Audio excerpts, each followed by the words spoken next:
an unseasonably cool night. The temperature in the low 60s as Walker Buehler gets ready to start. Still looking for his first win at Dodger Stadium as a starting pitcher.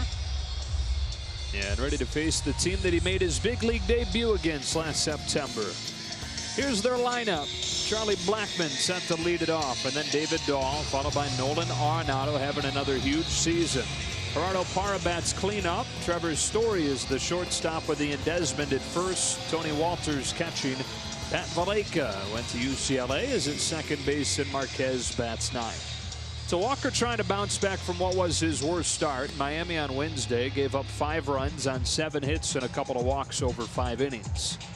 I want him to have a little anger from that outing, but you know what? That outing wasn't that bad. 16 balls put in play, only 3 were hit hard, and I'm also hoping that he doesn't go for the revenge factor against these Rockies. 6 of the 9 runs he gave up last year when he had his cup of coffee in the big leagues were against this Rocky team. So he's had a little trouble in first inning, settling down, kind of overthrowing, so he doesn't really need that extra energy against the Rocky uniform. And we've talked about it with Walker. He's got a little bit of that attitude. He's even admitted he's got a little bit of Napoleon syndrome to him, having always been one of the smaller guys. So you hope that he doesn't channel what happened against Colorado last year when he gave up 4 runs against them early on.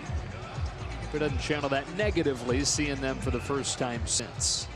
When I've had that extra energy, a lot of times it was about, all right, talk about location to yourself. Talk about changing speeds, not throwing as hard as you can.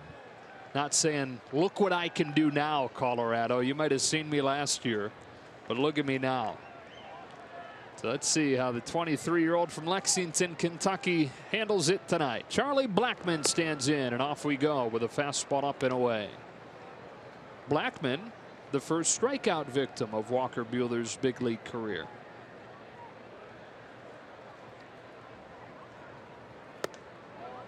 Quickly 2 balls and no strikes. Reigning batting champ in the National League, not having the same kind of season. In fact, he went from the batting title to right now the lowest average of his career at 269. 2-1.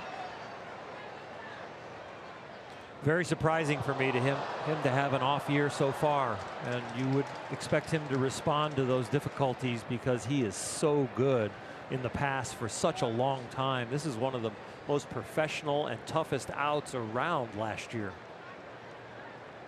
At 331. That one's just off of the plays as Ryan Blakeney, the home plate umpire. 331 average. He homered 37 times. Led baseball in hits and triples and runs scored.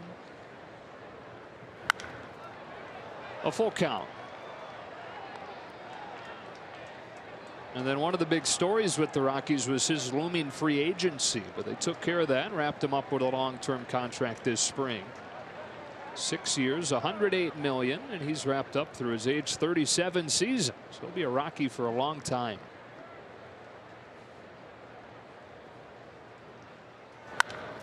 Yanks one to second. Chase Utley. Low throw dug out by Max Muncy. And that brings us to our Dodger defense tonight, brought to you by Keck Medicine of USC. Max Muncy continues to get a lot of playing time from Dave Roberts, with Cody Bellinger having shifted to center field. He's getting some consistent playing time, and he's showing consistent at bats, and being able to maneuver throughout the field at different positions has really helped Dave Roberts keep his bat in the lineup. So Buehler gets Blackmon, and up comes David Dahl. You know, these Rockies won 6 in a row to open May, and really had things going for the first time this season consistently, but since then have gone 4-7. And sit at 25-22 overall.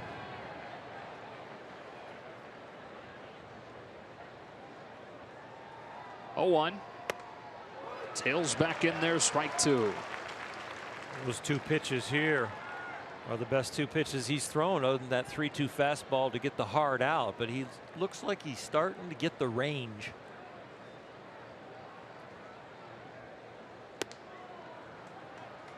First breaking ball, that was supposed to be the curve ball down there around 81. The slider that's been getting a lot of people out is the one below 88, like 86, 87 miles an hour. He's also got one that acts like a cutter around 92, 93. That's what he was throwing the majority of the time last year in his call-up. Drops that curve, and it's hit foul. Still 1-2. The curveball's getting hit for a low average. It's not a swing and miss pitch yet, and I still think it's because it's 20-mile-an-hour difference than his top end on his fastball, but it's still, he throws it really hard, and it doesn't quite have the break in the strike zone yet. Fastball hit sharply to short. Taylor picked it off a short hop and threw Dahl out. 2 gone. A couple of line drives, but a pair of outs, and up comes Arenado. By the way, the Diamondbacks just lost again. They're 11th out of their last 12, losing the opener in Milwaukee 4-2. And so the Rockies, despite going 4-7 in their last 11 games, are now tied for first. It seems like the top of the National League West is headed in a different direction than the bottom of the National League West, and of course the Dodgers are not at the top, so they're moving in the right direction. The Rockies and Arizona Diamondbacks are really spinning. Strike 1 on Arenado. It's all jammed up at the top thanks to the Diamondbacks slide. Tied with the Rockies. Only a game and a half ahead of the Giants now, and only 4.5 ahead of the Dodgers.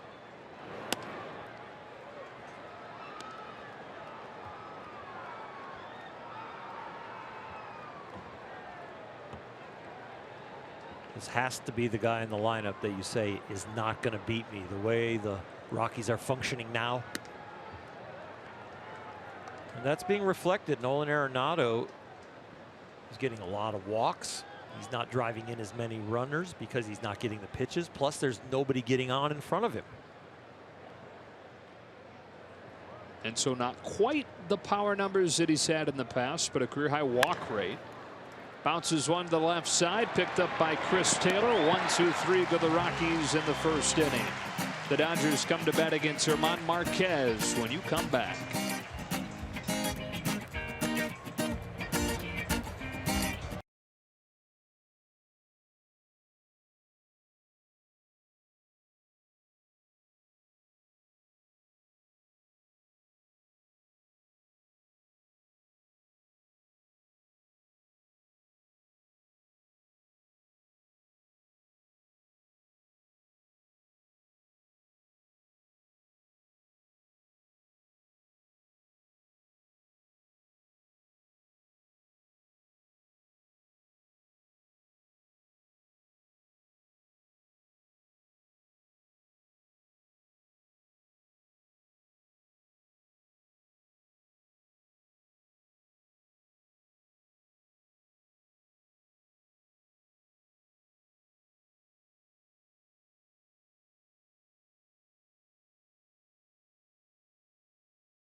Jock Peterson headed to the plate to lead it off, and then the rapidly emerging Max Muncy. Justin Turner with his Dodger Stadium debut this season.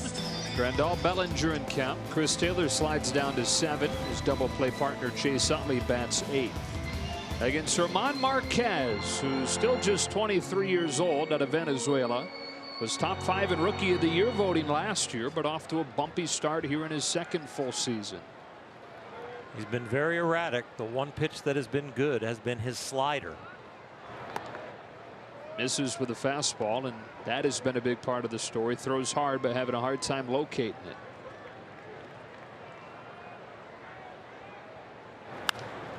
One and one. Jock Peterson is batting leadoff for the 5th time The Dodgers are 3-1 in the games where he started in the leadoff spot.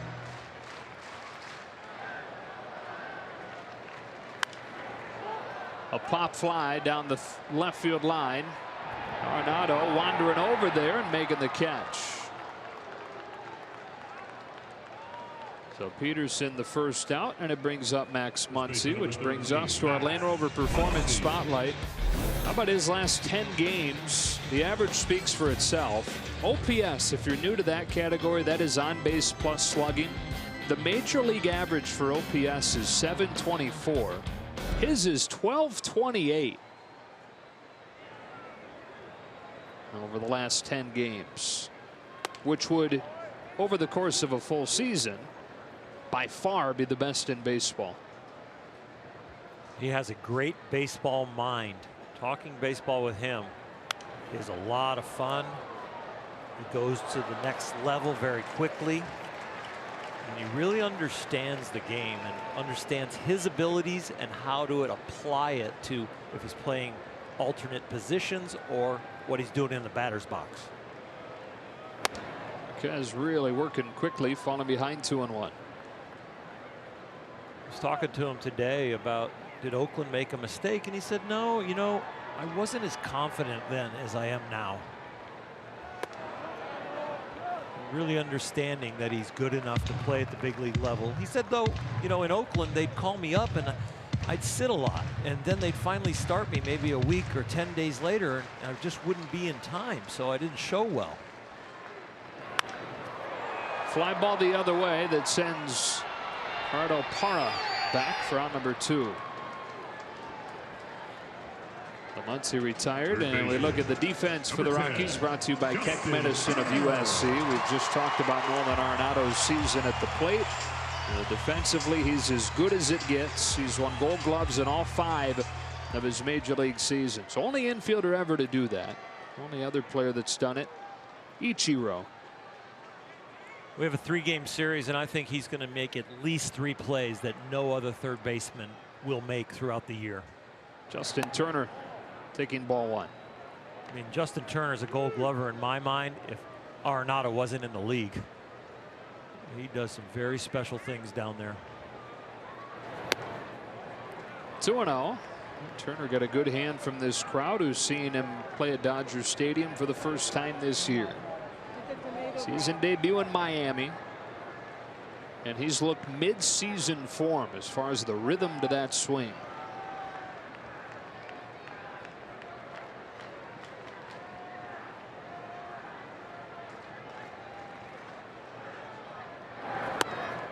Even the great hitters in the world, you wouldn't expect them to look this good this quickly.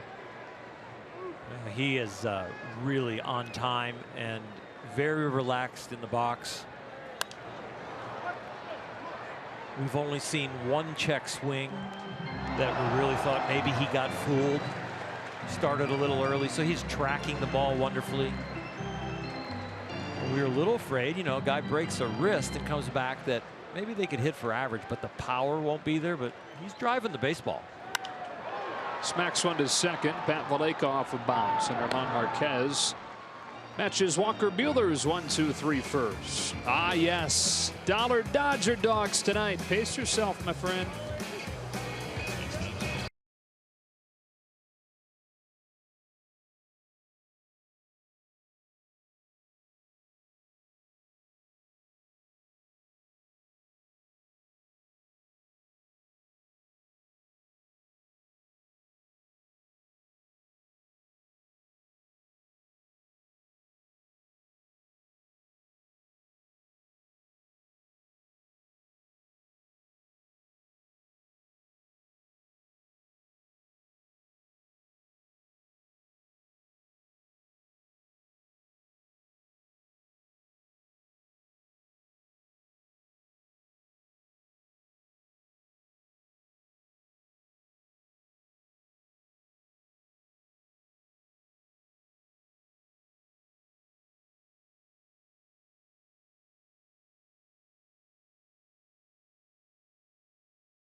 Nitzel. Game one of a 3-game series. The Dodgers and the Rockies finally meeting up here in late May for the first time. And Walker Buehler with his 6th start of the season. Worked to 1-2-3 first. Middle third of the order. Gerardo Parra stands in.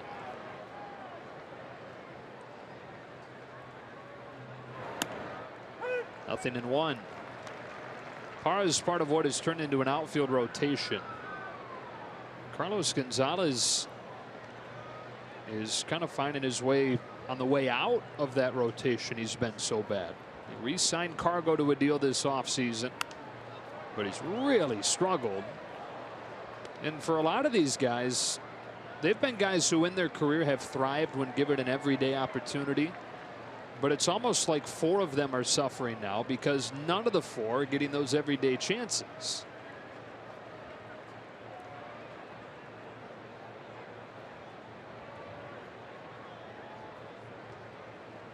Buehler's 0-2, and he's got his first strikeout of the night. Walker is relying heavily on the fastball and establishing it here early. Only a few off-speed pitches and only 1 really for a strike. But Walker is throwing the ball very well here early, and I'm glad he's not exposing the whole kitchen sink. 1 out in a scoreless second. Trevor Story, one of the hottest hitters for the Rockies, above 400 over a 5-game hitting streak.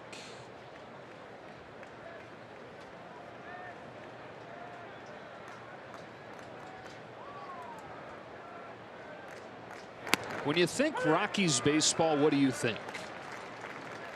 Lack of pitching and a lot of power and offense. Which is what makes this group funny. Yep. They've not been good offensively. 21st in the majors in runs per game. Outside, 1 ball, 1 strike. It is very surprising, especially at home, to think with all that advantage there that they're not hitting the ball there and scoring runs.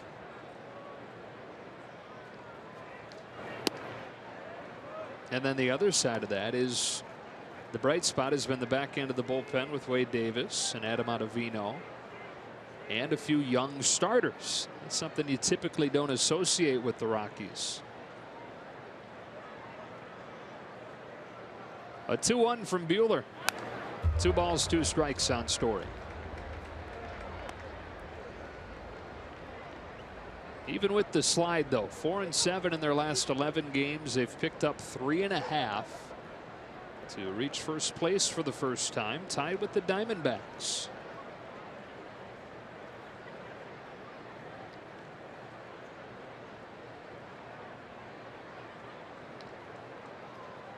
A 2-2. Breaking ball hit softly off the hands to Turner. Buehler's retired the first 5 Rockies. Walker comes into the game with one of the best ground ball rates in the league. Over 50% of the balls put in play off of him are ground balls. That's in the top 5 in the league so far today. 4 outs that are ground balls and a strikeout. And now Ian Desmond, who has done both of those things in bunches, ground balls and strikeouts. And it's been one of the big disappointments for the Rockies over the last 2 years. Looks at a fastball for a strike. Signed a big contract. The 2nd year of a 5-year, $70 million deal. They had his worst year last year. And so far this year, it's been even worse. He's admitted that the pressure of that deal has weighed on him some. Said that it's heavy. And he's heard it from his own fans, getting booed at Coors Field.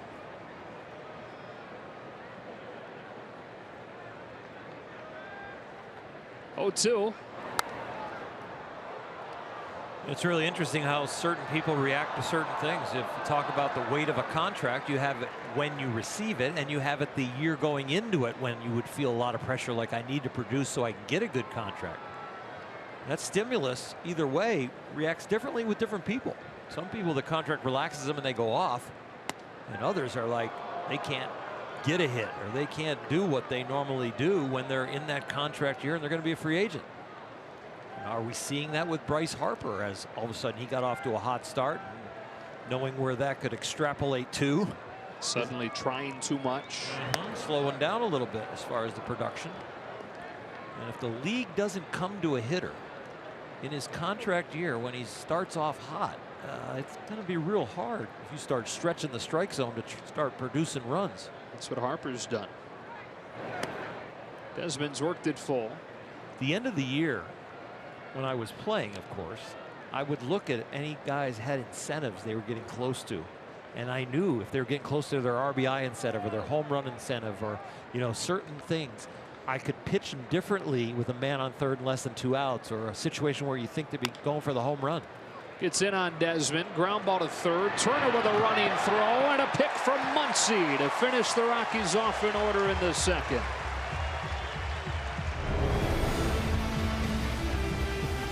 Back in front of the home crowd, and he's doing it still.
Every moment this season, get Dodgers home screen icons and features such as the MLB.TV Game of the Day, pitch tracking, in-game highlights, live radio broadcast, stats, news, and more. Download MLB at Bat today. Yasmani Grandal to start the Dodger half of the second in a scoreless game. Joe Orel and Alana at Dodger Stadium. First of 10 on this homestand. 3 with the Rockies, 3 with the Padres, and then 4 with the Phillies, who surprisingly start the day in second place in the National League East. It's a tough stretch the Dodgers are in. One drifts away, 1 ball and 1 strike on Grandal.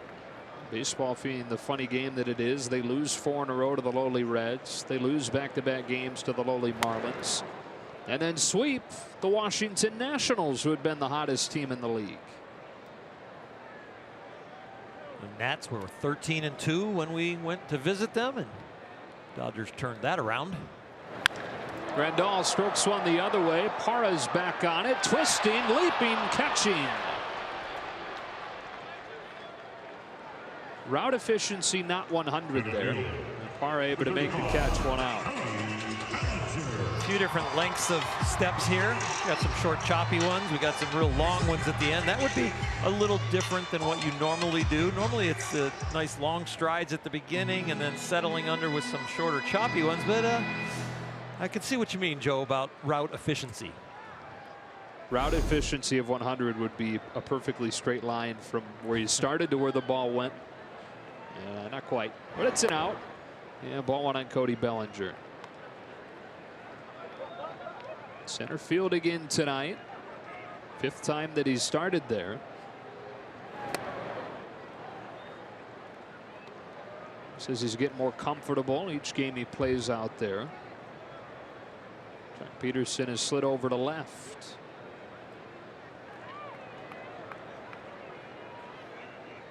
Here's a 1-1. Bellinger bounces one back to Marquez. He's retired the first 5. German Marquez, 23 years old. He was originally signed by the Rockies when he was 16 out of Venezuela, and then acquired by the Rockies in the same deal that brought Jake McGee over. Debuted with a few games in 2016, and now in his second full year, ready to face Matt Kemp with 2 out. Quietly last year, Marquez had a great season. It was 11-7. It was 11 wins, the most by any rookie. And finished top 5 in Rookie of the Year voting. Is 0-1. A little bit high, ball on a strike.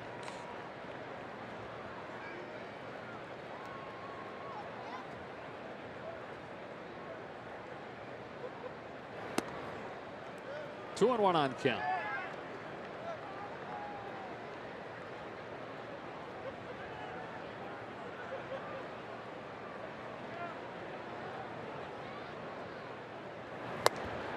Matt had gone through a bit of a rough patch, but seemed to get it going again towards the end of the road trip. He had the huge hit on Sunday or on Saturday night.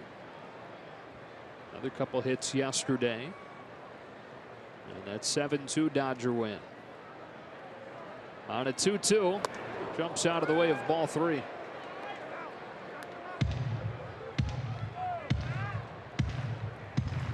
Marquez trying to throw him that breaking ball because Matt Kemp has really hit the fastball well this year. Got a fastball, banged it to right, sends Dahl back, still going over his head, and a double for Kemp. He's hit the fastball well, he's gone the other way well, and he's the first Dodger base runner tonight. Usually veteran hitters, as they start to slow down a little bit, or you think they are, you try and sneak the fastball by him inside. This year, Matt Kemp is hammering the inside fastball, really any fastball. But his bat is still quick enough, still strong enough. And what's really amazing, as good as he is on the inside fastball, how he is covering the outside part of the plate. His 5th double in his last 5 games. And it gives Chris Taylor an opportunity here with 2 out and a scoreless second.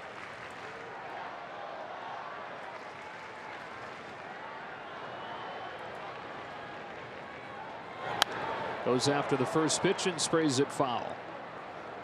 Well, for Taylor, after such a huge 2017, for him it seemed like he's just been a tick off all year. And he thinks he solves it.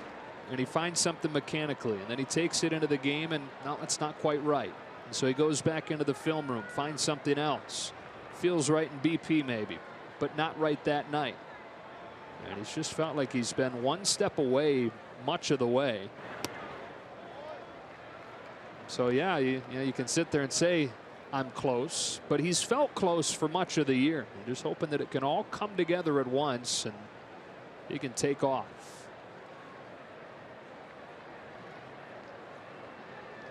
Kept at second with 2 out. Taylor bounces one to first that he and Desmond will take to the bag to finish the Dodgers in the second. Through a 2, no score. Dodgers grounds crew is driven by the helpful SoCal Honda dealers. We want to thank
day today. It was kind of misty throughout the morning into the afternoon, but it's turned into a very comfortable, very pretty night.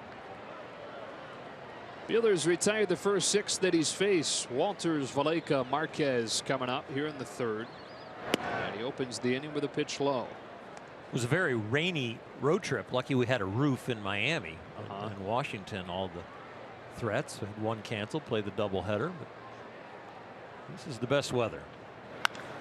Walters knifes one to left. Jock Peterson for the first out of the 3rd. Well, the theme continues for Buehler in facing bottom feeder offenses. This is his 6th start. All 6 have come against offenses that rank in the bottom half of the National League. Pretty much a planned soft landing for Walker to get him started here in his big league career, knowing that the pitch count is really going to be watched, even though he's creeped up there close to 100 now. There he comes to Pat Valleca with ball 1. It's going to continue this weekend. His next start should schedule out to be Sunday against San Diego, which would be a 7th consecutive bottom offense.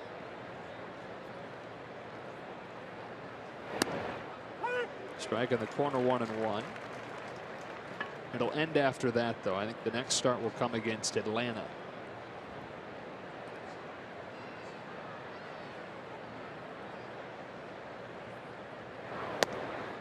Back-to-back pitches to the corner, 1-2.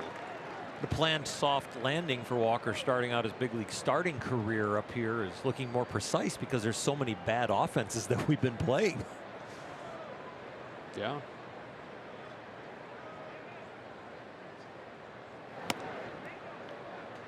Kind of paying the piper now with the stretch that they're getting into. A stretch where 6 of 7 series come against teams with records above 500. Started that run with a sweep.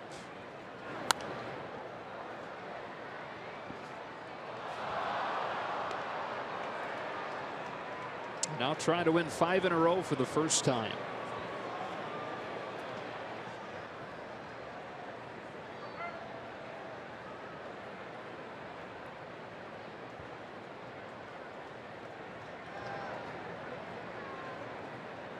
Buehler to Valleca, 2-2, and he's got his second punch out with a tight version of the slider. That slider speed's going to vary from somewhere around 92, hopefully down to about 86, even 85 if he can. But that one will get charted by some websites as a cutter. But he really doesn't throw a cutter. He throws a really hard slider and then a softer version. But I mean, potato, right? Yeah. Chart it what you want, call it what you want. Especially when the guy strikes out, you can do whatever you want with it. Written form. That was my Ephus. 1 ball, no strikes. Marquez. His velocity has come down since he got to the big leagues by a mile an hour, but that's kind of planned. Just a little bit more rhythm and discipline to hitting a spot compared to throwing it as hard as you can.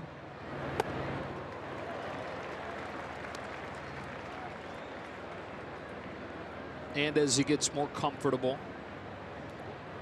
He's pitching more. You know, you come up as a youngster with his tools and you can really feel like you need to be a thrower and you don't trust your stuff. But every outing, every side work, I think he's growing in confidence that not only do I have tools, but I belong here and I can pitch here. Marquez, it's a tapper to 3rd. Justin Turner, and once through the order, perfect for Walker Buehler. To the bottom of the 3rd, the offense trying to get it going.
is brought to you by Nissan. Choose Nissan today for great offers on our most exciting lineup ever. Shop ChooseNissan.com. And by Jack in the Box. Try the new Cholula Buttery Jack, part of the Buttery Jack family, only at Jack in the Box. Dodgers trying to win their 5th in a row, opening this homestand on Dodger Dog Night, Dollar Dodger Dog Night. You better believe it. Look what I got. Got to get going. What? You got $1? You want my half-eaten one? I get your Dodger dog now. Oh my God! Him $1 and I get it. It's mine. We keep this going. I don't know. I need more money and more dogs. Dodger dog is a gift. I'm taking it with me. Chase Utley takes ball 1 from German Marquez. No score, 3rd inning. First of 19 between these clubs this season. They've played 12 against the Diamondbacks already. They've played 10 against the Giants, 6 against the Padres, and just now seen Colorado for the first time.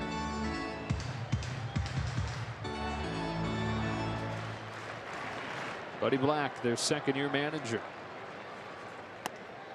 2-1.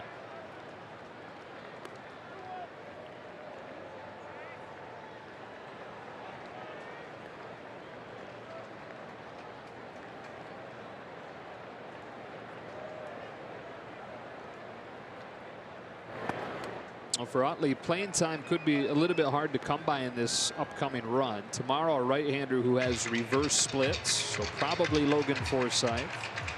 Then a left-hander, Kyle Freeland. Off day Thursday, left-hander on Friday, and a left-hander on Sunday. Gets his hands in, pulls it softly to second. Pat Malayko will throw him out. So Logan Forsythe, who's looked to be swinging it really well, is going to get a lot of at-bats this week. Number 21. Chase has been grinding it out since Logan has been hurt, and there a lot more often than was expected. So maybe the veteran will get a little recharge. Remember how hot he was at the beginning of the season. Logan has swung it very well and aggressively. Walker Buehler takes a strike.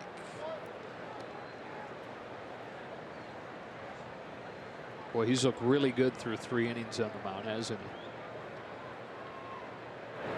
The fastball precision has been outstanding. It'll be really interesting if he can keep that up, or can he start to get some of his off-speed stuff going, because next inning, 2nd time around the order, so they're going to have a little better timing on the fastball. He's thrown 8 off-speed pitches, only 3 for strikes, so he's going to want to establish the fact that he can get one of those off-speed pitches over.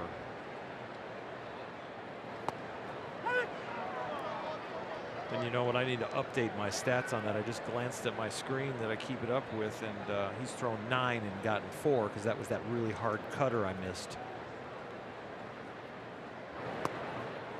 Marquez drops in a breaking ball to get him. His first punch out, and 2 gone in the 3rd. Number 31. John Peterson.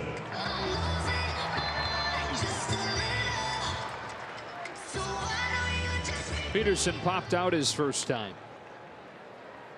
Among the many things going right during this winning streak, the leadoff spot has been a bright point for the Dodgers. One of the worst in baseball this season overall, with an on-base percentage around 300 out of the leadoff spot. During the winning streak, 474 the on-base percentage from the leadoff spot.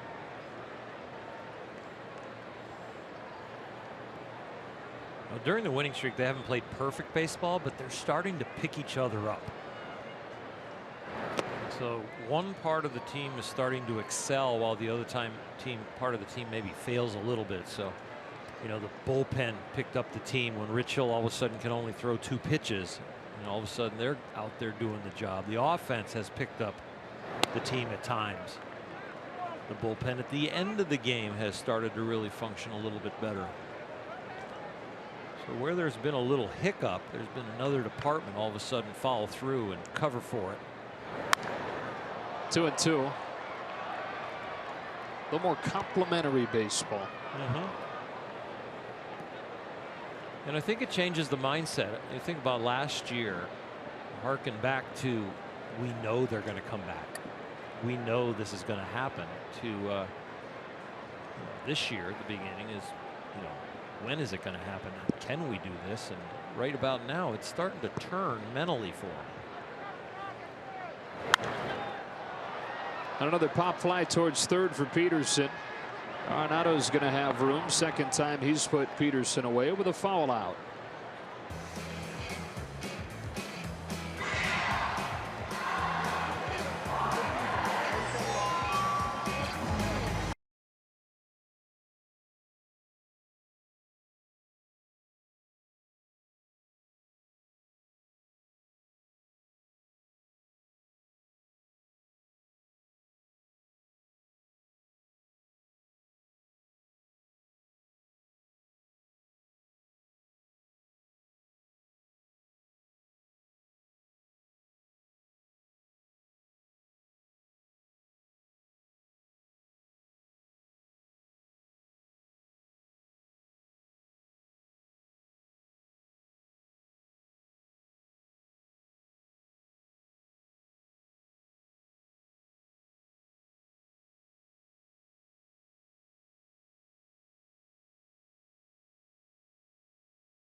Inning of work. Tuesday starter still TBD for the Dodgers. It will be right-hander Chad Bettis for the Colorado Rockies. Dave Roberts did say, though, however, that Brock Stewart is going to be recalled from Oklahoma City. Will be activated tomorrow, if you will, but didn't necessarily say that Brock Stewart would start the game. Kenta Maeda is going to finish things out on Wednesday with the Rockies on an extra day of rest. He'll go up against Kyle Freeland. Guys? All right, Alana, that was our Mercedes-Benz pitching preview, as the Rockies bring the order up for the second time against Walker Buehler, looking for their first base runner still.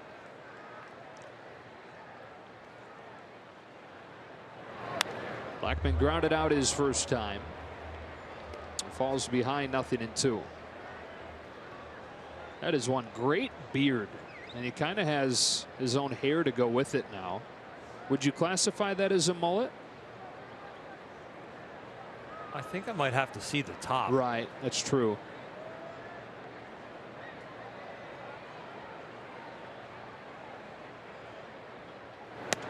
Wow. Fastball pinpoint to the outside corner for his third K. A little different philosophy, too. They started him out back-to-back sliders, and then this. 26, David Dahl. No one can hit that pitch. Well, he's painting both sides.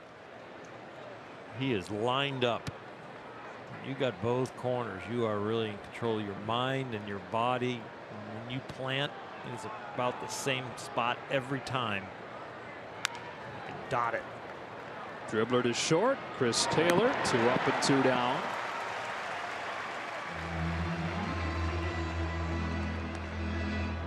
Number 28, Nolan Arenado. He'd like a new ball. Well, that one's out of outs. Let's get another one. He knows exactly where the ball's going right there, and that ground ball got back to him, of course, and it's got a little scar on it from hitting the dirt once or twice. And he looked at it like, I don't need any scars right now on the ball. I know where the ball's going. I want a fresh one. Got Arenado to ground to short his first time up there, and here misses low with a fastball.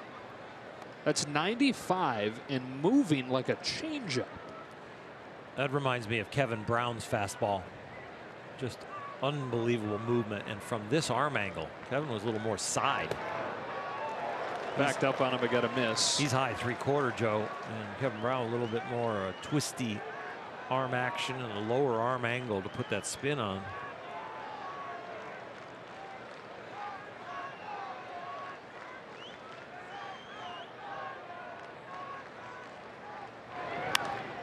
Breaking ball lifted down the left field line towards the pole and foul. When he throws his curveball, he's doing Arenado a favor. He's speeding up the bat. And unfortunately, he sped it up far enough to get it pulled foul.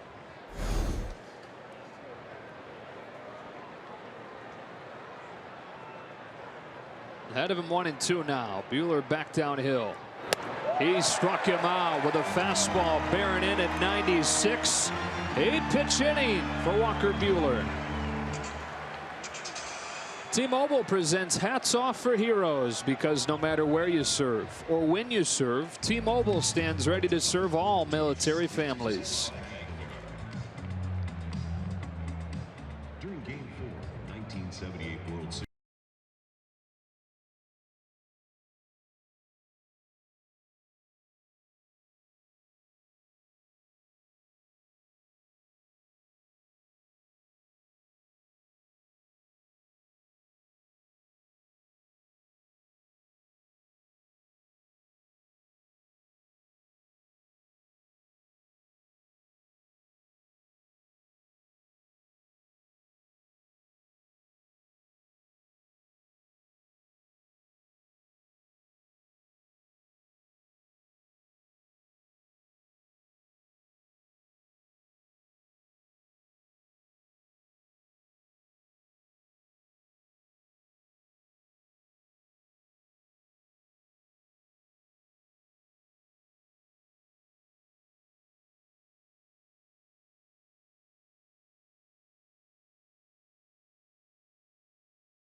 No score, bottom 4. Only one hit in this game.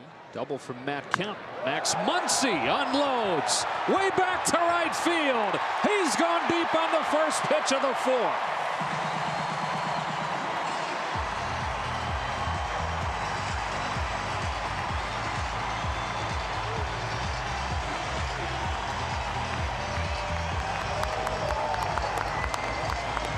An ambush and a 1-0 lead for the Dodgers.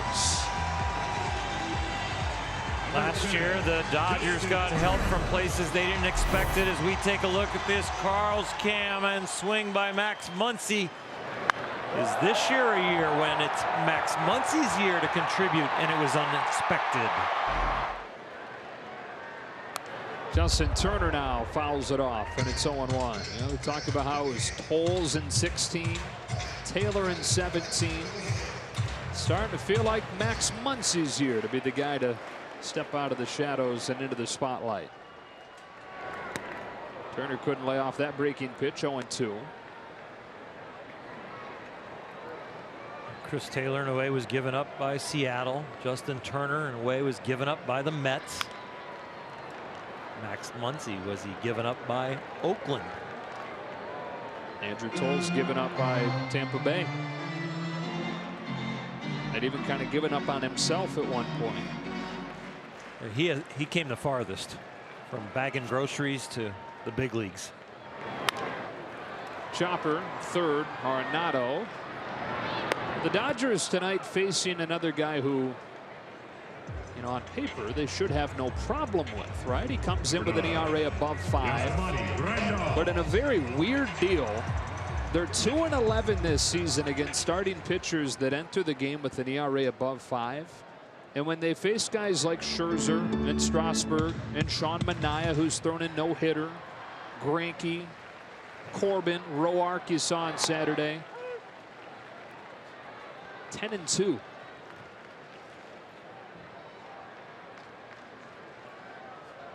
Smutty Grandal now. It's a high fly ball to right center field. Back goes Dahl to the edge of the warning track, and he just missed it. 2 gone. Well, the results that you just went over is like, hope they get to the playoffs. They'll get to face those kind of aces. It's true. They're doing a nice job grinding out against the better pitchers. Maybe they're a little too confident. The swings get a little too big against those guys with the high ERAs.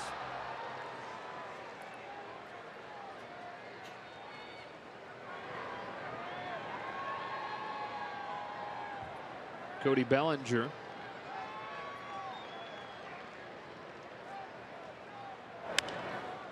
Fouls it off, strike 1. At least with a couple of those guys, Cody's an outlier. He has struggled against Scherzer and Strasburg.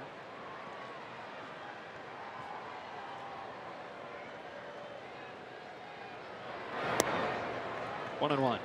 98, hardest pitch Marquez has thrown tonight.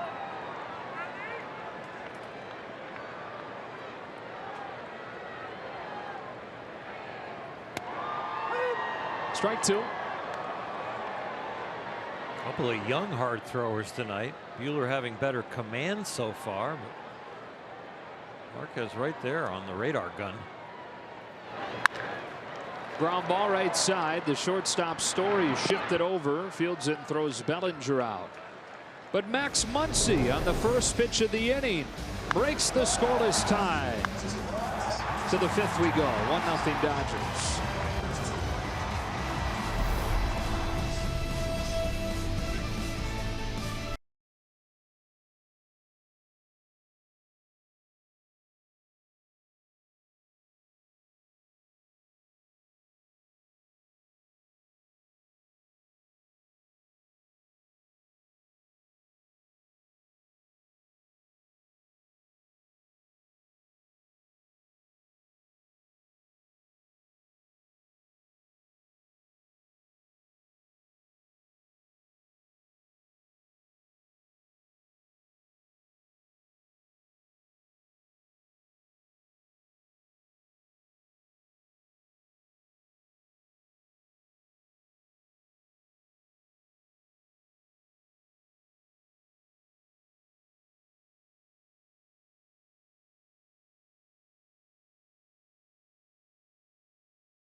Dodgers baseball on Sportsnet LA is brought to you by your Southern California Toyota dealers.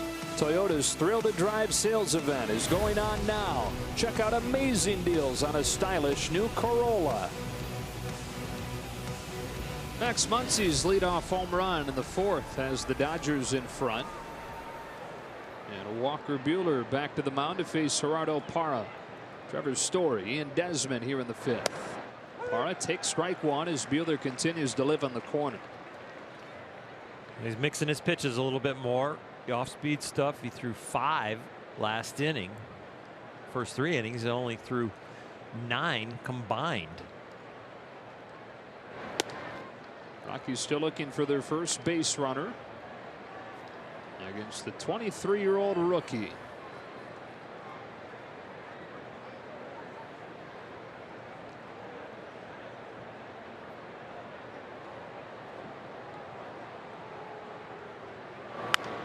Parra smacks it foul. 1-2. Took strike 3 called his first time. He's had a nice month of May. Parra has 365 this month after he hit just 222 in March and April. 1-2. A lot of times after a starter has a rough outing, I watch their side work and then I check in with them, like, how'd the side work go? Did you work on anything? Walker Buehler, after his last outing, was like, you know, we worked on the same stuff, but boy, it was a really good one and it felt great.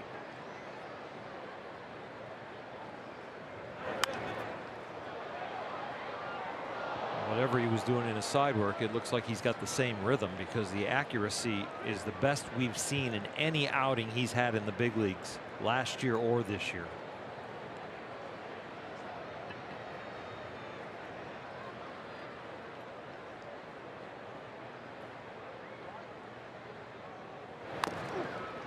Parra making him work here, which, as this thing gets deeper, and again, he's not giving up a base runner through 4 innings, especially with a precocious young talent like him. You look at the pitch count, and he's at 56. Looking to work a little bit harder than usual in those first 2 innings, with a lot of pitches fouled off, a couple of deep counts. And this here will be the 7th that Buehler has to throw to Parra. It's another 1-2.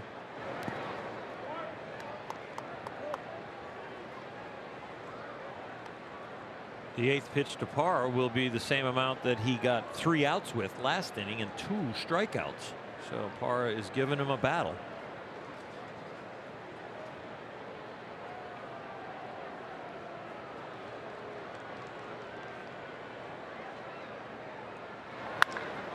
Driven to left center field and deep.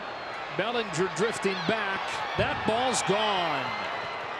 First batter of the 5th inning ties the game. Gerardo Parra with a solo shot. Not just the first base runner, but it's 1-1. As far as setting up a hitter, it looked like he really did have him set up to beat him with a 4-seamer up. He had slowed him down. The battle with Parra had continued, and they were trying to go fastball up. He just didn't get it up at the altitude he probably wanted to. A hitter like Parra, you feel like you can maybe knock the bat out of his hands if you can kind of get it up and away. And that one wasn't up enough and away enough, and he was able to get most of the barrel on it. And if he can get it a little bit higher, it's going to work with him typically. He swings at elevated pitches as much as anybody in baseball. Trevor Story taking ball 1.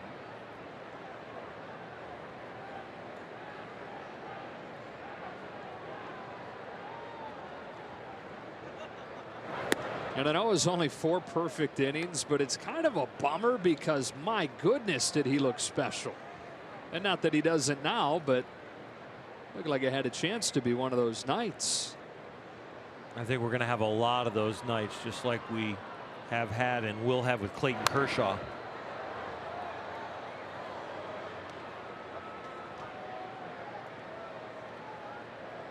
As Alana reported, is getting very close.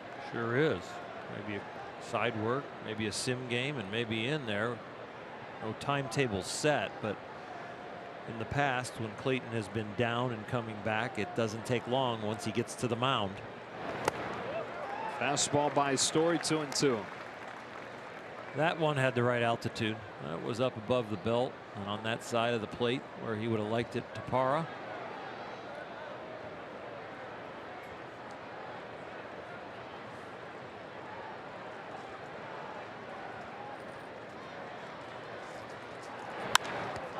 Off of Buehler. He'll flip it on to first and then goes down. That was a bullet. We'll wait for the replay to see exactly where it got him. Clearly in pain.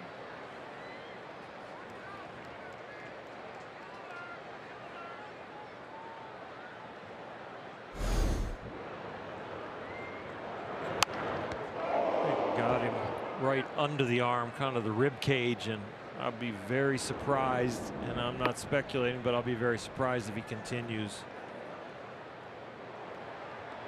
It looked like there it was more the arm, the bicep, or did it look more the ribs? Anywhere on that side of the body, you worry about things stiffening up and altering a delivery. Adrenaline-wise, you want to continue, but we shall see.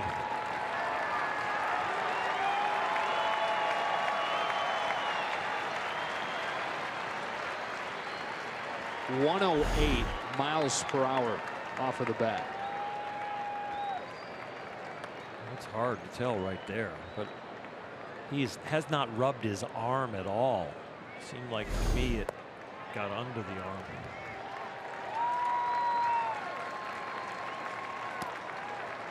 Well, how tough is Walker Buehler?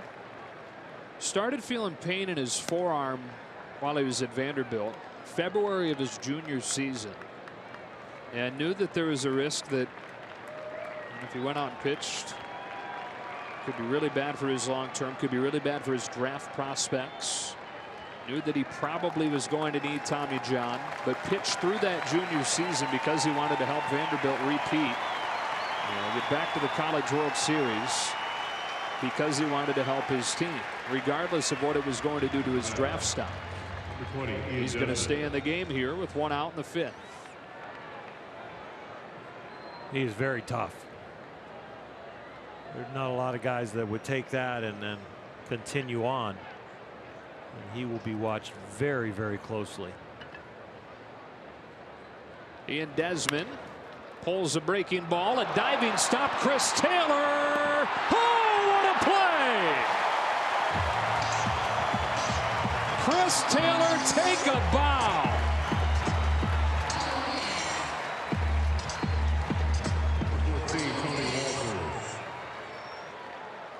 Morongo Casino replay. The slow-mo cam has Chris Taylor, but Muncy at the end with the pick. He is out. It wasn't a lot of range, but it was a great first step, and the quick to the feet and then the gun. Tip of the hat even from Jock Peterson and left. And now Walters takes ball one low. Talk about picking up your teammate right away who just got drilled by a 108 mile per hour line drive. Helps Buehler out. Gets him out closer to finishing this 5th. Ball on his strike. Ian Desmond, meanwhile, has to be thinking, I hate this sport.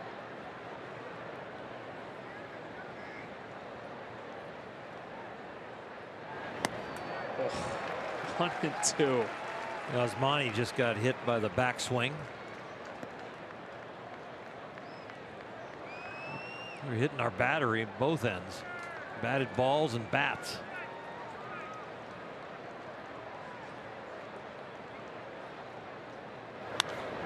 Walters flips one to right. Kemp on the move. He's got it. That's that in the 5th. Wasn't the cleanest fun little flip there to Cody Bellinger, who's going to have to track it down. Rockies have tied the game. Buehler appears to be okay.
710, be one of the first 40,000 fans in attendance, and receive a Corey Seager bobblehead commemorating his back-to-back Silver Slugger awards, courtesy of Coffee Bean and Tea Leaf. Visit Dodgers.com/promotions.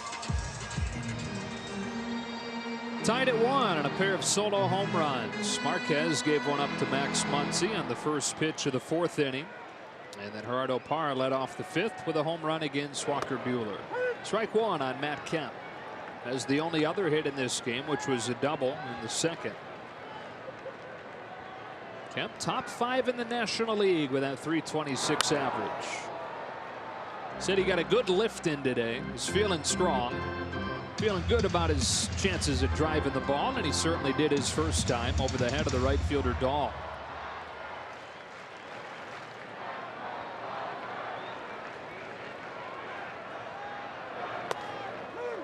Take strike 3. Walker Buehler is the 4th hitter this inning, and as soon as the inning was over, he went up the tunnel to the Dodger locker room, probably getting looked at by the trainers, and it'll be interesting to see if he appears in the dugout. Seems to be some action now in the Dodger bullpen. So maybe a report has come down to Rick Honeycutt and Dave Roberts. Taylor, oh, gets hit up high. And it looks like he avoided disaster there at the last moment, getting the key parts out of the way. It was a breaking ball that slipped out the top. You're glad it's not one of those 98-mile-an-hour fastballs, and it was going to be ugly, but the breaking ball gave him time, and a little bit of that break took it down, so it glanced off his shoulder. Real easy from up here to consider that a glancing blow. Hey, look who it is.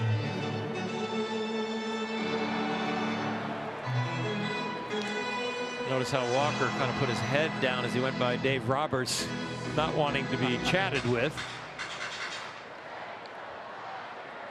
Our director Dustin Denty says he notices it as he walked by there. He did say, "I'm fine." With his head down, though, not giving him a chance to respond otherwise. Strike on Utley.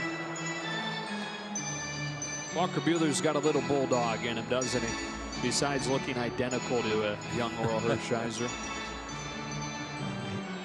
He is, he's really special as far as the talent, the baseball mind, how good he wants to be.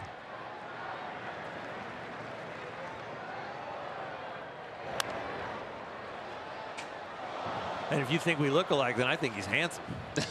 Well done.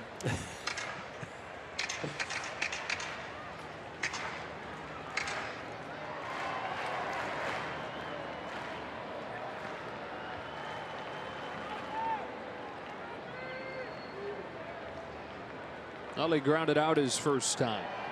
Taylor at first, 1 out.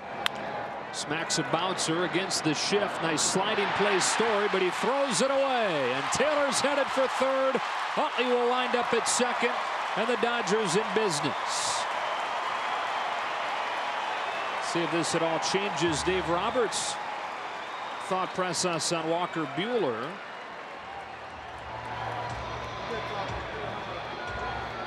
Conversation coming here between Roberts and Buehler.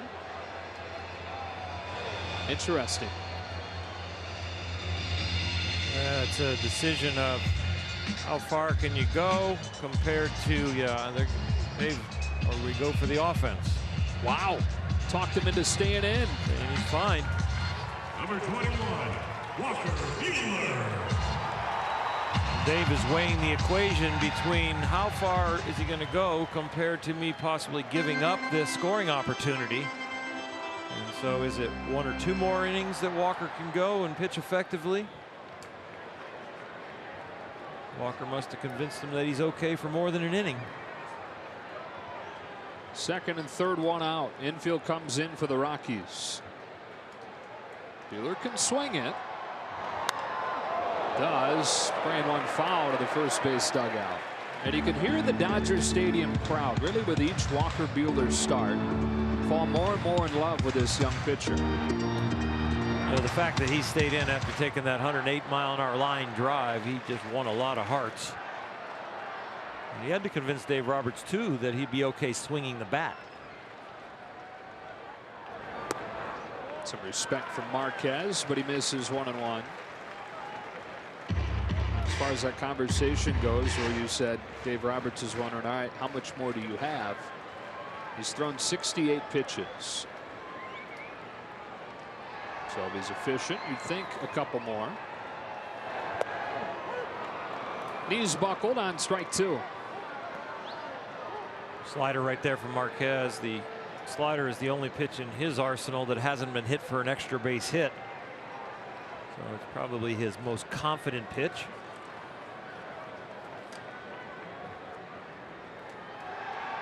Couple of breaking balls to Buehler. Throws another to strike him out.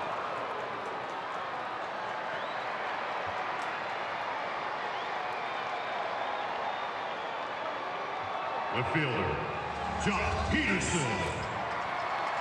And it's up to Jock Peterson. You know, as well as things went against Washington, the one category where the Dodgers still were not good was with runners in scoring position. They went 3 for 23 with runners in scoring position and still were able to sweep the Nats. How? Well, they made productive outs in game 1, getting guys home from third. The couple hits they had with runners in scoring position in game 2 really counted, put them ahead, and they hit home runs in game 3. All things they hadn't been doing over the first couple months.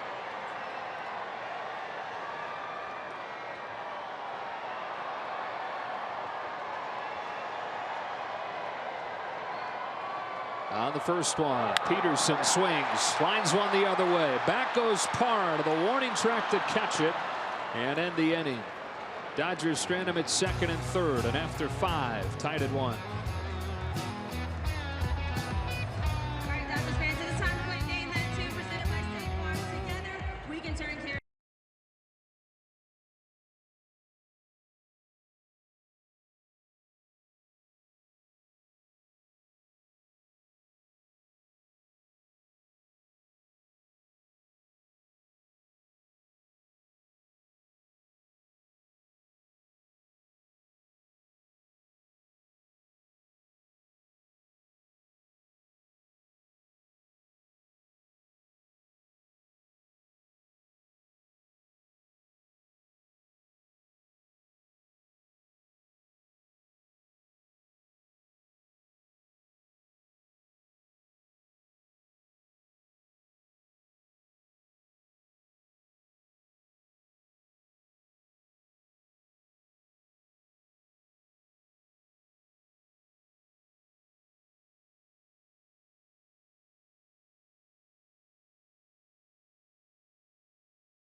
Arco, and it's a bunch of Walker Buehler strikeouts. Walker has been throwing the ball exceptionally well.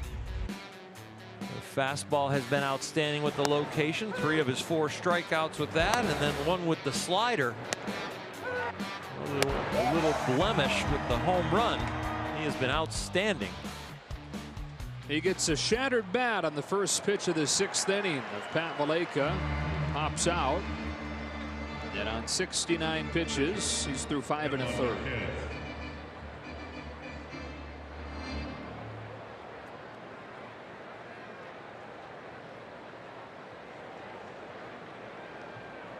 And now the opposing pitcher, Marquez.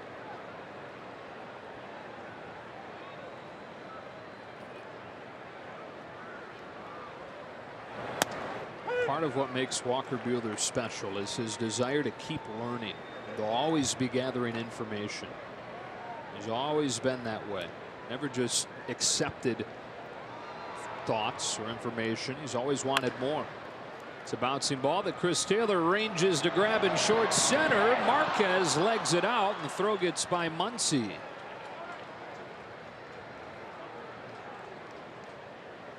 Center fielder, Charlie Blackman. There's no ruling yet. That certainly would have been an interesting ruling to have to make if he hadn't given anything up yet. It is ruled a base hit. And a one-out base runner in front of the top of the order. Here's Blackman.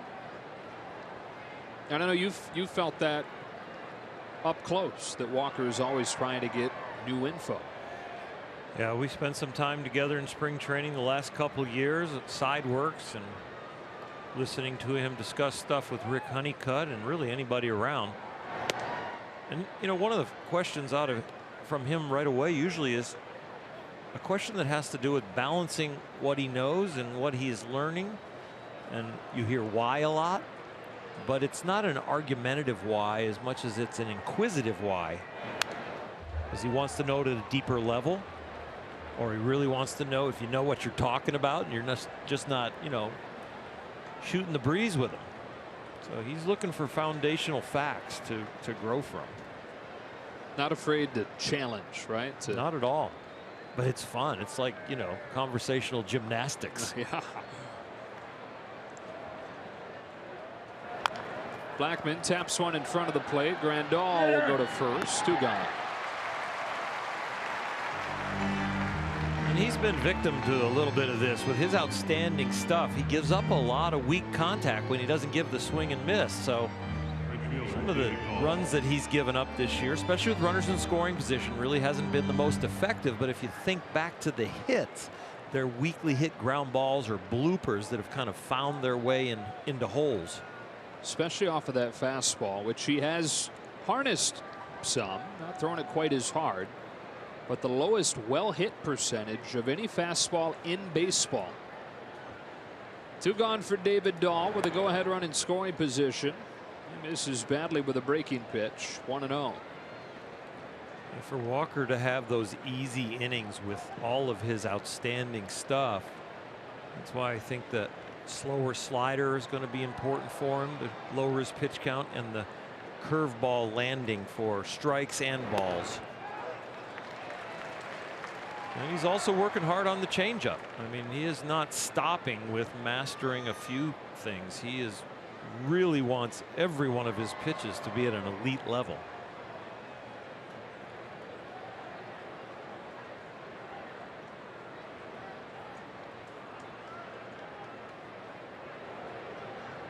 Home with a 1-1. Dahl chases a high fastball. 1-2. So here's a count where he has been hurt before. You know, 1-2. Don't try and do too much right here and leave the ball in the strike zone because it doesn't break as much as you want. Stay within yourself, change speeds if that's what you're going to do, and make sure the break is big enough to get a swing and miss. On a 1-2. I know it's unfair, but that was a 90-mile-an-hour changeup.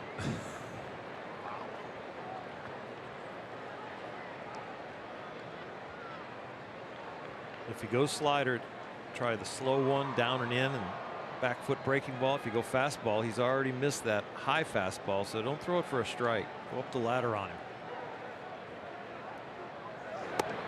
That's what he does. And that's the inning. Walker Buehler with his 5th K.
German Marquez throwing one of his best starts of the season. Now, early on, he gave up 7 runs to Atlanta, pitching in the home opener at Coors Field on a day where it was 22 degrees, and he tried to be the tough guy and wore short sleeves. At the end of it, couldn't feel his hands, lost his ability to grip the ball, and Bud Black had to have a semi-serious conversation with him and say, look, you got to stop trying to be Mr. Tough Guy. Put some sleeves on. Especially the outstanding stuff that they have available to them now. I mean, there's some really light stuff that can keep you warm. There's the stuff that skiers use that is so flexible. It doesn't constrict you at all. So use all your assets. You had that baggy stuff in your day. Well, we started out with the wool sleeves that were really bad, and then we did have cotton, but those stretch out, and as you throw, they get longer and longer and get in the way. But yeah, by 3/4 of the way through my career, I would say the early 90s, we really started to get some of this high-tech stuff. It's a bummer it didn't come in your prime and we could have shown off your guns. I wore long sleeves right down to cover my wrist bone my whole career. Ball one on Max Muncy, whose solo home run has accounted for the Dodgers scoring in this game.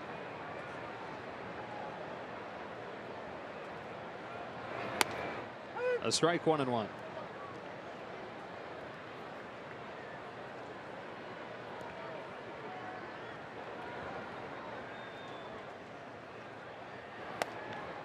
Two and 1.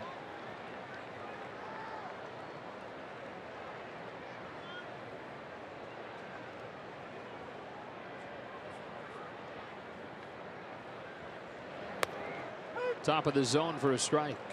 Like a lot of guys, Marquez totally different when he's away from Coors Field. You see so many young, promising starters lose their confidence because of what happens in half of their starts. His ERA at Coors Field, 10.34. On the road, he's an all-star. A payoff. Muncy checks his swing for a leadoff walk. We talk about launch angle with hitters, but a pitcher has to have a different launch angle in Coors Field just to get it on the correct angle to get the break. First walk of the night issued by Marquez. Limiting those walks has been the key for him in recent starts. Leadoff man on, Justin Turner comes up. After an 0 for 5 on Sunday against Washington, 0 for 2 so far with a pair of groundouts.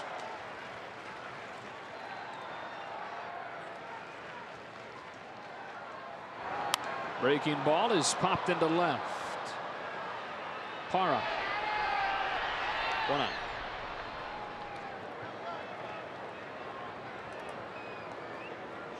Catcher, Yasmani Grandal.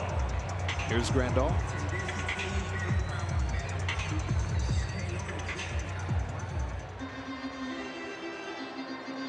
Yasmani, a very good low fastball hitter, and Marquez has had a tough time really locating the off-speed stuff, and when he does, it doesn't have that big a break.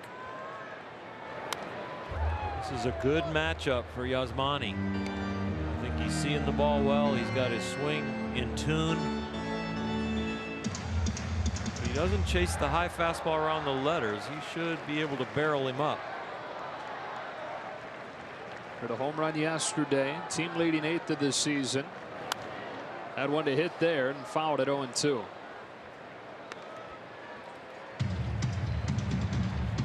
Best year of his career thus far when you're looking at the slash lines, average, slugging, on base percentage. Key with catchers, though, is can he maintain that through a 162 game season? Key with anybody, but especially guys playing that position. Chases a high fastball, as you mentioned, he needed to avoid, and he is out number 2. The 2 medium height fastballs he was able to foul off, and then once falling behind 0-2.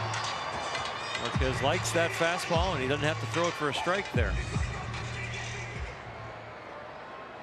Cody Bellinger with 2 groundouts tonight is 1 for his last 19.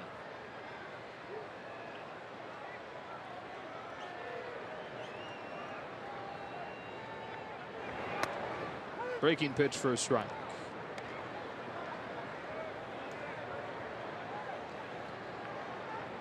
That lone hit was a long home run to dead center field in DC.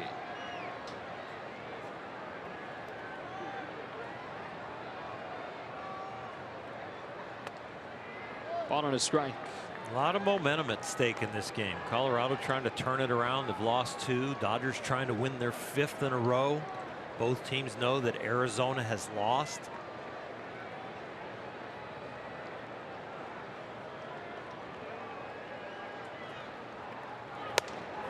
One and two.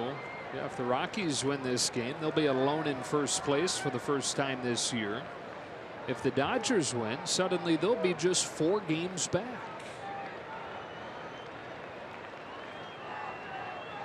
Arizona tonight dropped its 11th out of its last 12. Bellinger takes inside. During that stretch, they're averaging 2 runs per game. They got held to 2 again tonight by Milwaukee. It's late May. Paul Goldschmidt still has not found it. A.J. Pollock on the DL. Jake Lamb just now off. Bellinger chases one in the dirt. Marquez with a pair of strikeouts in the inning. Not sure why that throw even went down. They had 4 outs in the inning.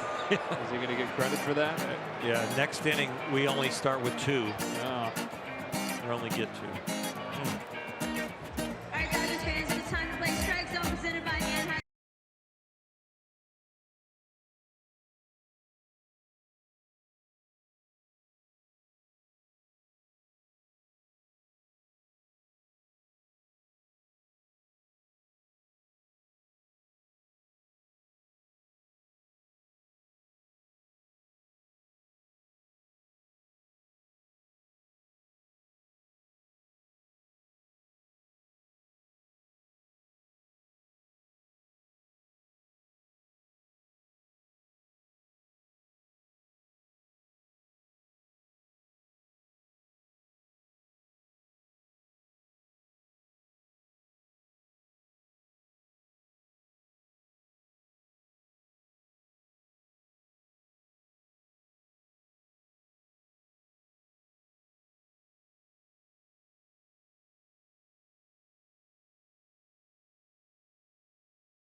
Muncy with a solo home run for the Dodgers. Parra with a solo home run for the Rockies. Tied at 1. And time for Purple Bricks home field advantage.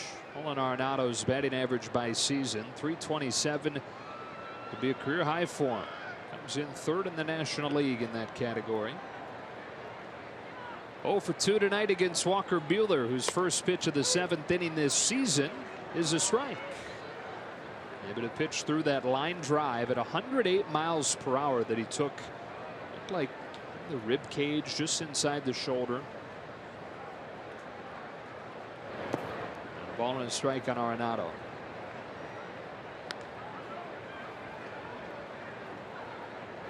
Parra, Story to follow.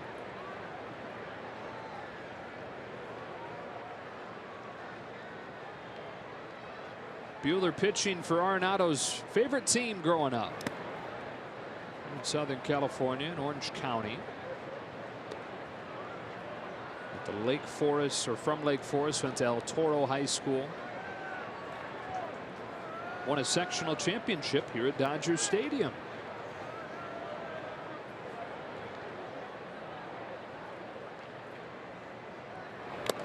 Fastball gets by him, and it's 2-2. It was a rough patch that he was going through early on last season, and they happened to have an off day that they spent here in LA. So Nolan went home, worked with his dad, worked with his high school coach, ironed out some kinks in the batting cage down there, and hit 2 home runs the next day, including one against Kershaw. He's another one of those guys that's always working. Well, he's turned into one of the great stars in baseball. Always trying to get better still. Still acts like he's in AAA trying to crack the majors.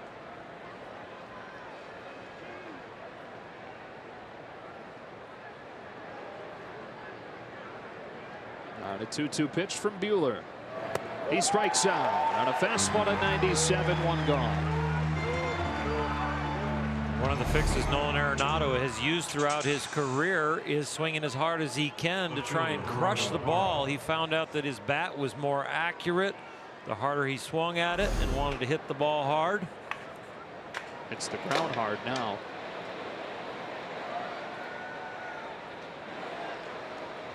Oh boy. I think the gum just paid the price.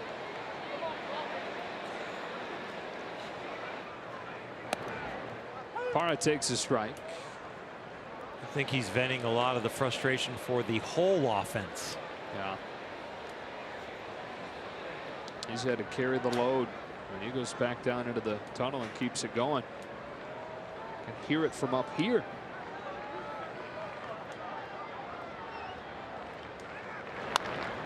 Ground ball to first from Max Muncy. Well, Memorial Day weekend at Dodger Stadium begins Friday, when you can enjoy post-game fireworks sitting on the field. Plus, great giveaways are planned from Saturday's Corey and Cody caricature tee and Sunday's Junior Dodger fidget spinner. What is that? To Monday's Memorial Day apron. We got giveaways everywhere. For tickets and information, visit Dodgers.com/promotions. I can picture the fidget spinner. Oh, okay. I got it. Yeah. Yeah, I actually put those in the stockings of our family this year. I forgot what that is. Tied up in the 7th, and Buehler to Story. Started him with a breaking ball. It missed. They were all the rage for a while. Still cool, but for a while they were like, had to have them, right? And when you're spinning it between your whatever fingers you got, your thumb and your forefinger, it feels kind of like a gyroscope at times. Kind of a weird weighting as it's spinning.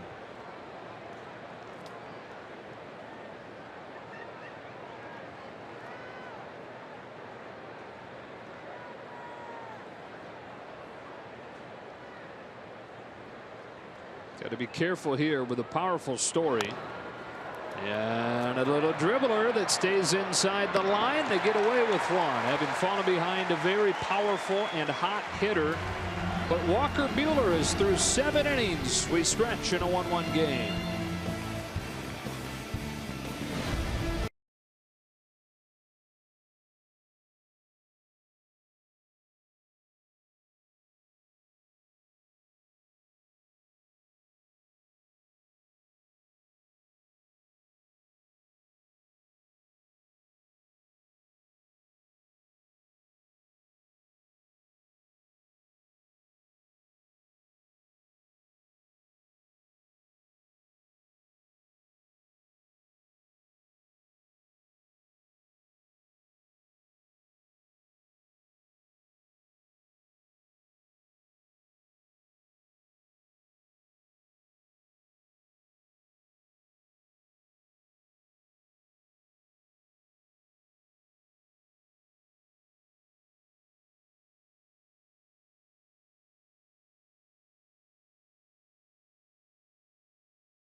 The Dodgers scored 15 runs in the first inning. First man made it out, and then the next 19 all reached base. In that inning, Pee Wee Reese reached base 3 times. Matt Kemp swings and misses for strike 1 in a 1-1 game in the 7th. Took them 59 minutes to complete that half inning. They were still able to complete the game in 2 hours and 26 minutes total. Should have saved some of those runs for tonight. I know.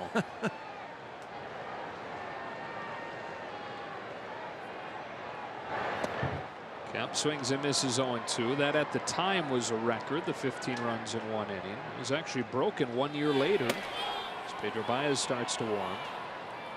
And the Red Sox scored 17 in 1 inning. They won that game 17-0. All 17 runs in 1 inning. Kemp with a fly ball to center. Charlie Blackmon.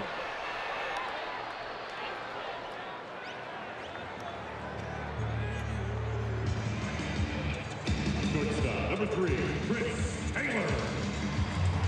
Now, so far, the offense that had picked it up on the road trip has not followed the Dodgers back from the East Coast.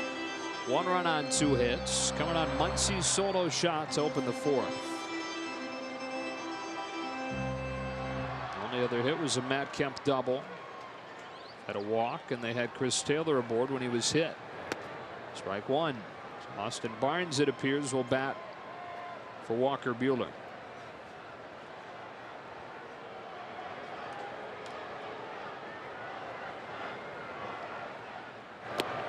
One and one.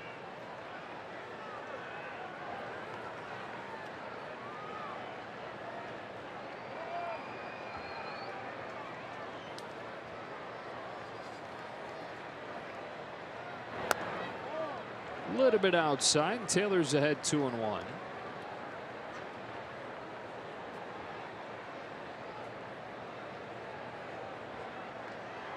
It's the first time this year that Marquez has pitched into the 7th. 89th pitch.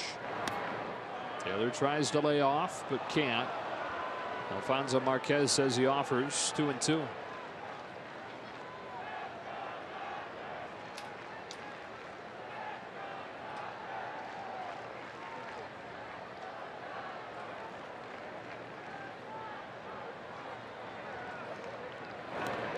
Full count.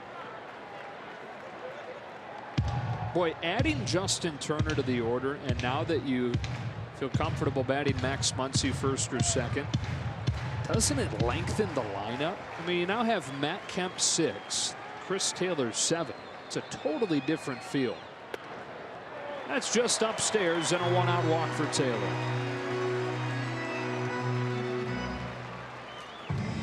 It's a little more arduous for pitchers, and especially when the Dodgers are one of the best at not chasing. Chris Taylor right there, figuring out that was a ball. Puts himself at first base for Chase Utley, who at 1 for his last 18 would qualify as due.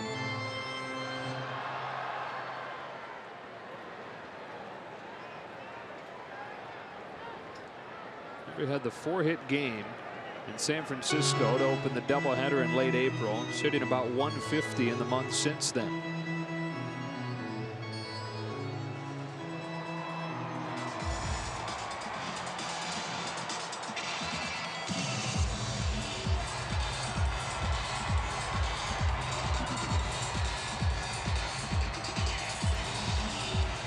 You know, the teams around the league have done such a good job with cutting back on their visits that it almost seems out of the ordinary. We really don't need to say, okay, that was an official visit. Right. Utley shows bunt, walks almost down to the plate, and takes a strike. Chase loves to do things like that, especially when it's a young pitcher on the mound. Marquez only 23 in his second full season. Most pitchers are young compared to Chase. That's true too. You're the exception on that. Thank you. Yeah. Yeah, he felt really good on Alumni Day. All relative. But you're right. The lack of experience, anything he can do to visually get to where he thinks your eyes might be or trying to get, he does try and distract those guys.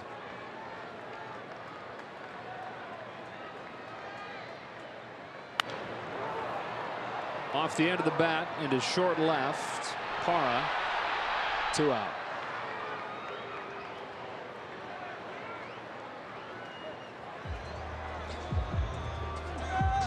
And here's Barnes. Pitching for the Dodgers, number 15, Austin Barnes. When we talked to Chris Taylor about us nominating him for most serious Dodger, he quickly offered up Austin Barnes, which I think is a sneaky good pick.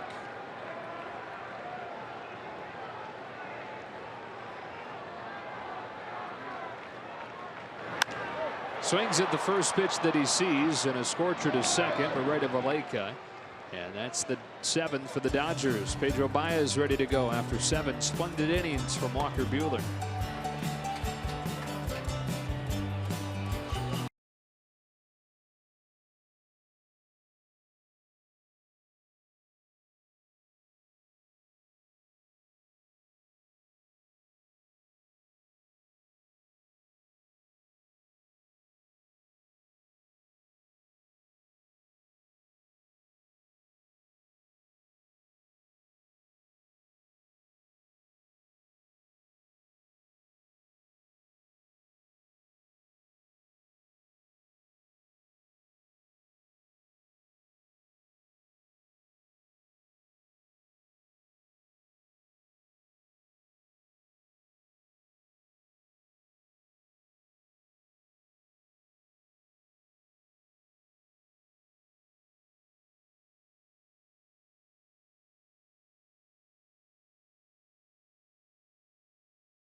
Studio for a preview of Access Sportsnet Dodgers, presented by your Southern California Ford dealers.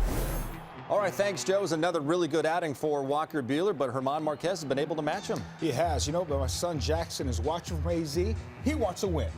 Dodgers want to win to keep this winning streak going and end that losing streak at home. We'll see you after the game. All right, John, if they could win, it'd be their 5th in a row, which would be a new season high, and they'd be within 4 games of the Diamondbacks in the division. Pedro Baez replacing Walker Buehler. Last outing was game 2 in the doubleheader on Saturday. He was one of the relievers that picked up Rich Hill for those 9 innings of outs they had to record, and he had 2 scoreless innings himself. Had a pretty good May so far.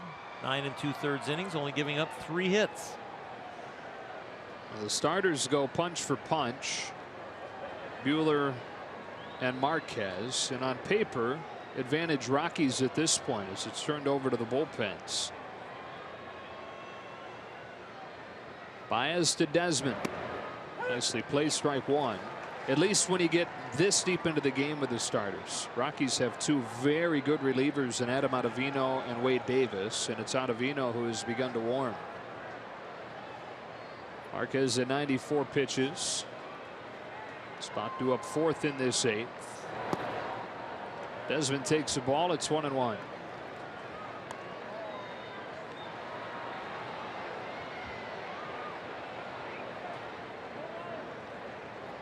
$42,805. How many Dodger dogs do you think sold tonight on Dollar Dog Night? Over 42,000. More than a dog a person. I think so. I'm having 2 or 3, so I'm just figuring I'm covering for somebody who didn't have 1. Are they going to take those out of our check? those three that. Yeah. Yeah, probably. I write that off as a business expense.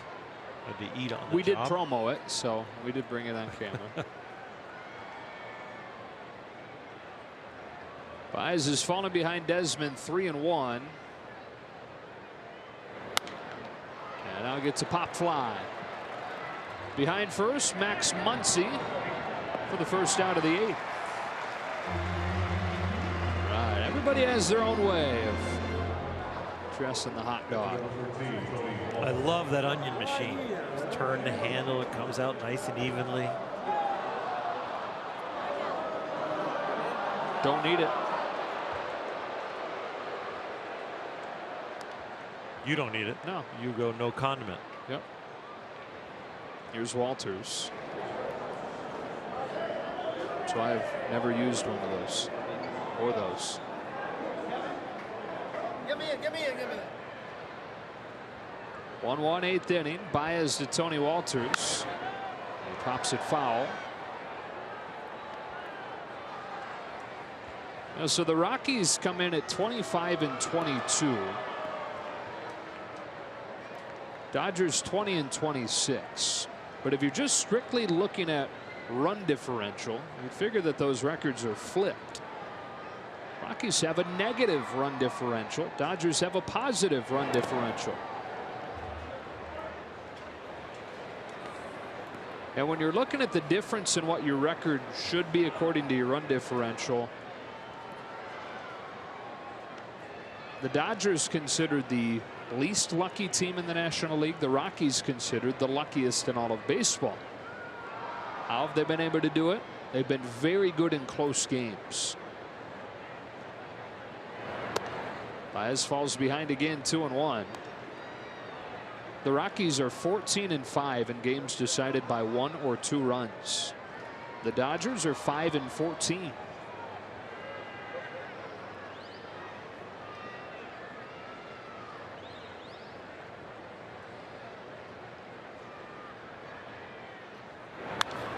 Two and two. Should turn for the Dodgers when the bullpen gets squared away.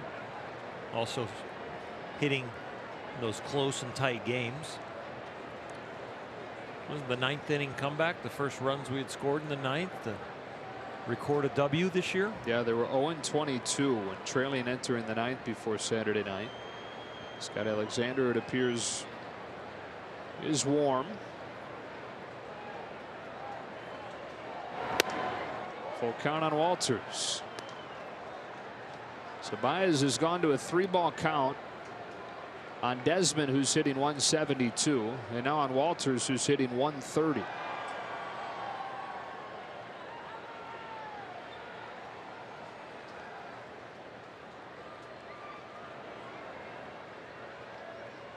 Three-two. I love what Yasmani is doing here when Pedro misses up in the strike zone. Even though he knows he probably wants the pitch at the waist high or right there, he's giving him a really good low target. So he's making the visual adjustment for Pedro's spray pattern.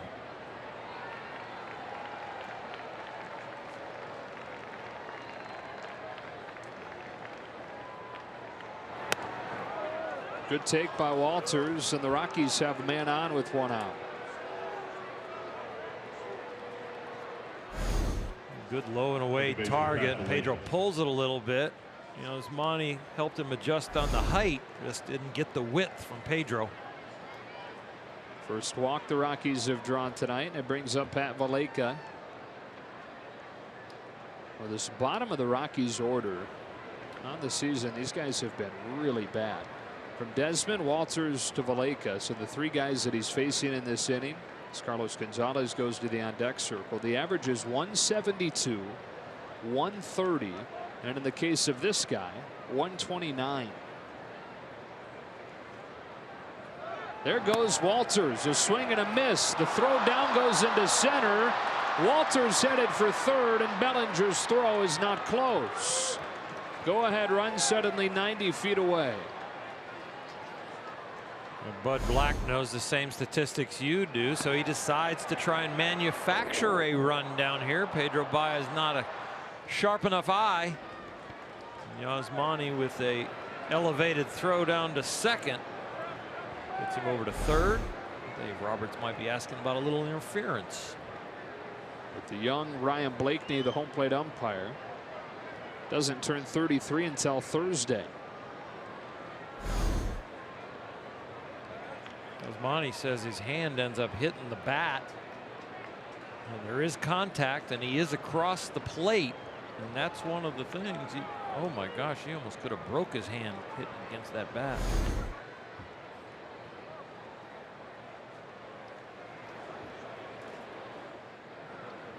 Infield will come in behind Baez.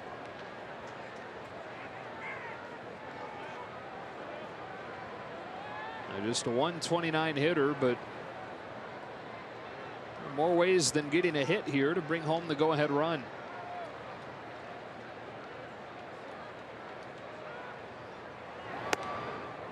Ball and a strike.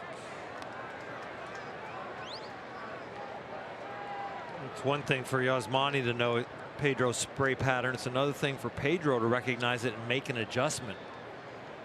Catcher can only help you so much.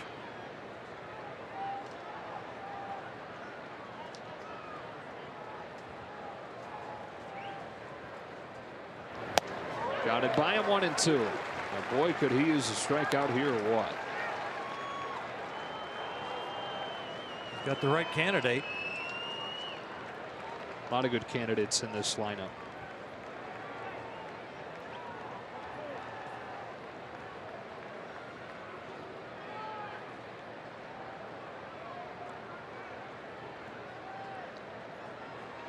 Walters at third, 1 out, and a 1-1 game in the 8th. Baez with a 1-2. You're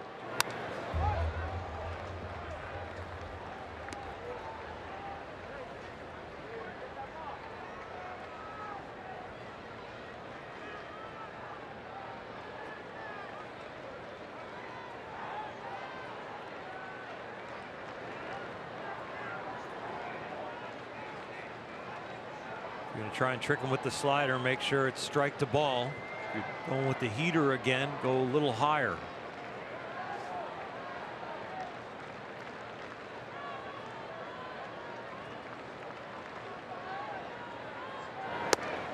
Fastball taken high, 2-2. Perfect height, but he didn't give him the right width. If you're going high in an area for a ball, it needs to be on the plate with most big league hitters to get him to chase.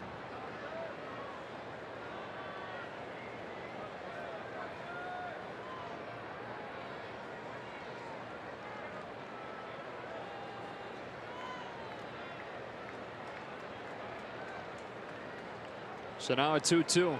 Instead of throw to third, not in time. Justin Turner says take a look. Dave Roberts says hold on a moment. Bob Guerin says John Prout, what do you got? That's a great move by Pedro. And a nice throw, because you do this maybe once or twice a year. Looks like he got back in. And it's not something you haven't practiced very often either. Spring training. It was well done for a rare play. Not something you expect ever, and especially when Pedro Baez is on there. Not something he's ever shown the ability to do. Tied at 1. Walters at third with 1 out in the 8th. And Baez delivering 2-2. He struck him out on a slider in the dirt. 2 gone.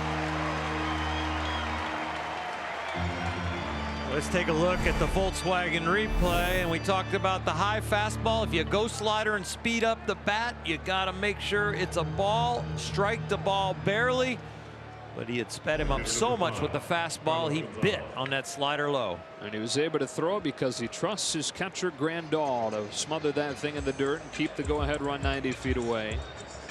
Baez able to get Valleca Dave Roberts comes out after Carlos Gonzalez is announced as the pinch hitter. He's going to match up with Scott Alexander. Tries to keep it 1-1.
Long-awaited season debut against the Marlins, plus Cody Bellinger meets up with his childhood idol in Miami.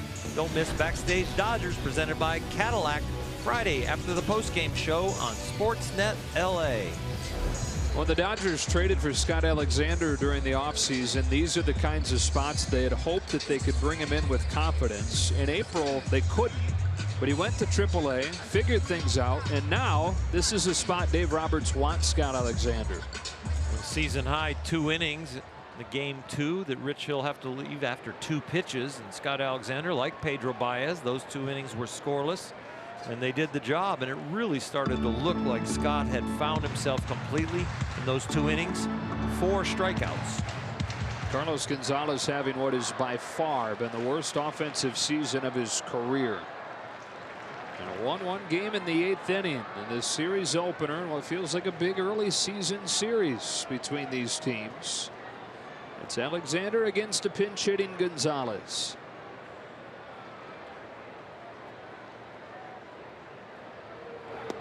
Overthrown, ball 1. 24 home runs in his career against the Dodgers. A lot of that is longevity. Only Paul Goldschmidt among active players has hit more.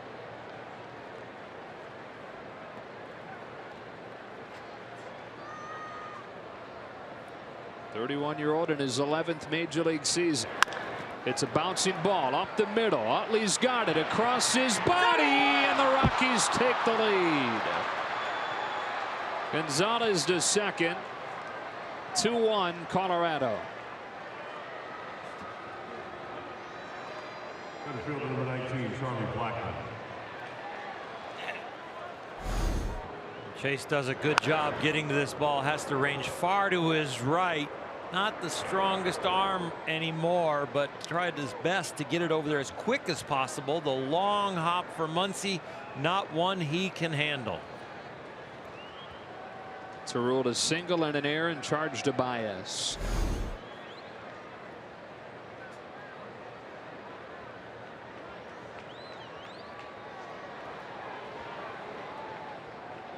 So the walk comes back to bite Pedro Baez and the Dodgers. First walk of the night. And it came to a guy hitting 132. Ball 1 on Blackman.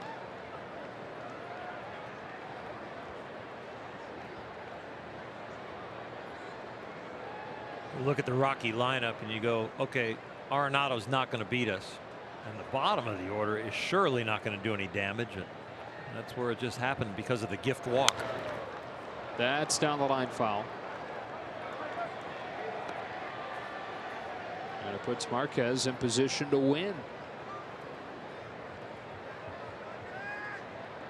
neither starter deserves to not come away with a win in this game.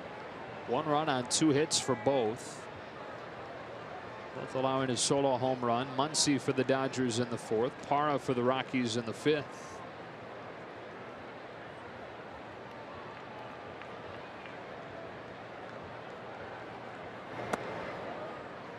Two and one.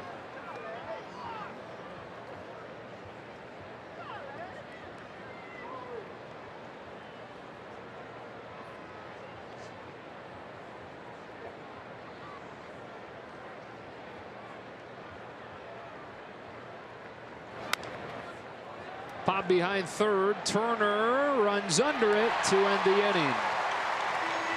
But they'll have to come from behind in the late innings against a very good 1-2 punch at the back end of the Rockies' pen.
Three with the Rockies, an off day on Thursday. Over the weekend, it's the Padres for 3, and then the Phillies in for 4, starting on Monday. For Hershiser, Alana Rizzo, I'm Joe Davis back at Dodger Stadium. The Rockies have taken the lead for the first time tonight, getting a run against Baez in the 8th. And now it's Adam Ottavino, who has in a lot of ways been the best reliever in the National League this year. He's got 75 outs for the Rockies so far. 44 with strikeouts. Opponents hitting below 100 against him. Top of the order here, Peterson, Muncy, Turner. And a slider wraps inside ball 1. Ottavino a year ago walked the yard and had an ERA above 6 or above 5, but worked very hard this offseason on his mechanics. Said that his stride had gotten way off kilter and even felt it on opening day last year. But fixed that and has been almost untouchable.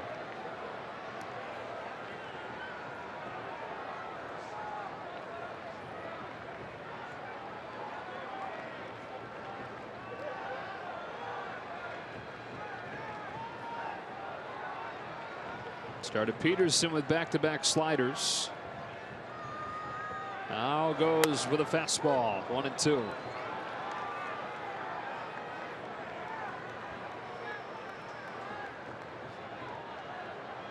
Typically it's Ottavino for the 8th, Wade Davis for the 9th. Rockies invested a bunch of money in their bullpen this offseason.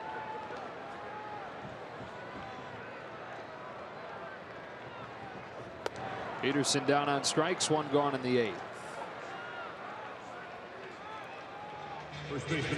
In a 2-1 game, Max Muncy's solo home run stands as the only production for the Dodgers.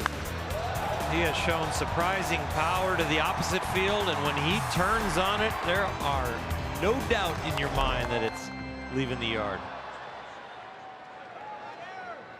Yeah, sure is a pretty swing. His 5th is a Dodger. Backdoor with a slider for a strike. He's very good bat to ball. The eye-hand coordination has been exceptional. I've talked about it. It's not the fastest bat in the world, but he's a very good adjuster to understanding what the pitcher is trying to do to him.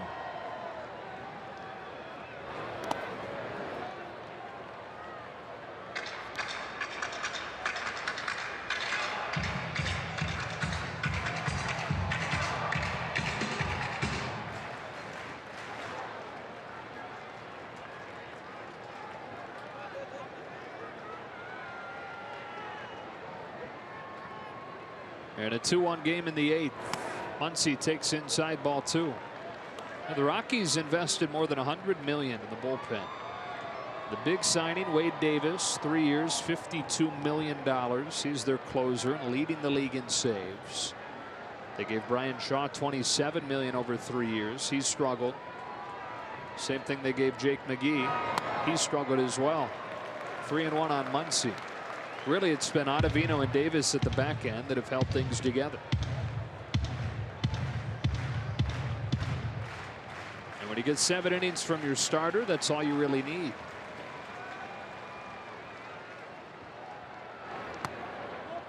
That's ball 4 on Muncy.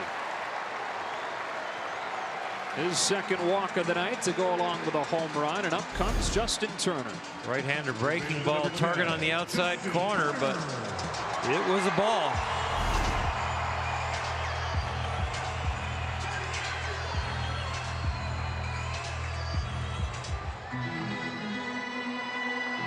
Turner 0 for 3 tonight. And his first mini slide of the year. He's 0 for his last 8. Kenley Jansen.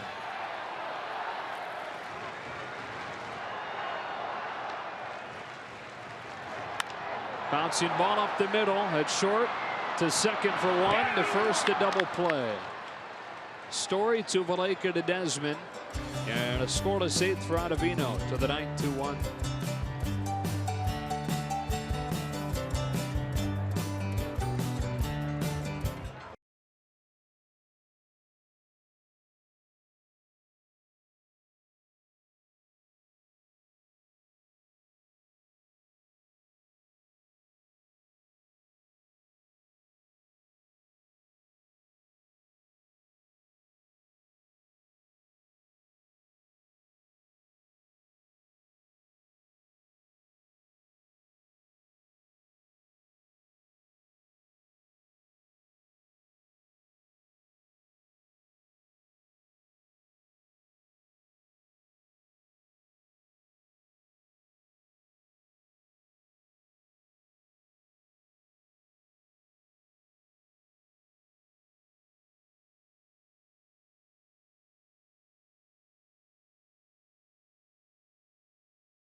For a chance to be named a Spectrum Sports Championship Drive Scholar Athlete and receive a $2,500 college scholarship. Go to SpectrumChamp.com now for more information. I should have stayed in college for that extra year instead of leaving as a junior. I would have been able to read that a little clearer. College scholarship would have come out. Yeah, I was just getting out of state fees. I didn't get a full ride. I hear you. Noel Cuevas, formerly of the Dodger farm system, has made his major league debut this year after 8 minor league seasons. As announced as the pinch hitter, yes, Monty Grandal comes out. Daniel Hudson is warming, and Wonder if this is a stall to get Hudson a few more warm-up pitches. Dave Roberts is sitting there. I think they may be just going over a little scouting report. Rick Honeycutt is checking on the availability, and Dave has started to move. So he buys Hudson a couple more warm-ups. With the right-handed batting Cuevas already announced, replacing the left-handed batting David Dahl. The chess match continues. Dave Roberts back into the pen. Bring a right-hander on in a 2-1 game. Back in a moment.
By BMW.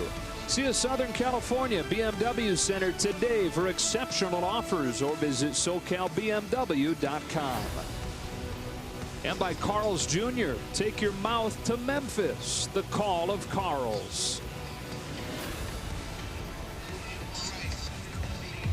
Daniel Hudson on for this 9th inning in a 2-1 game, and Dave Roberts not doing anything any different than any other manager does at this point, but there's got to be a way to get rid of that in baseball.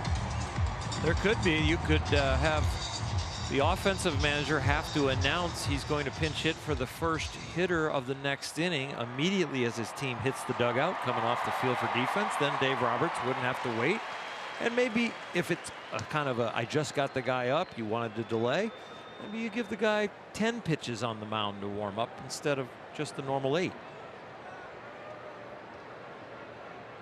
So Hudson to Cuevas, who hits the first pitch on the ground is second. Chase Utley, 1 pitch and 1 out.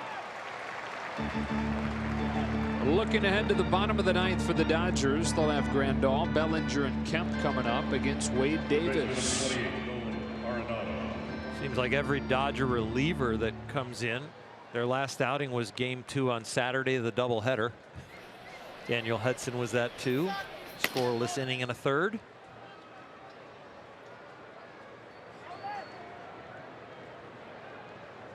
Now the Dodger bullpen, well, it's given up a run tonight. During the 4-game winning streak has been very good. Opponents hitting just 161. During the winning streak, 15 of the 16 innings they pitched, they put up zeros. A ball on Arenado. 0 for 3 tonight, and destroyed most of the objects in the Rockies dugout after his last strikeout. I think in order it was his bat, the floor, the gum, and then the tunnel. 2-0.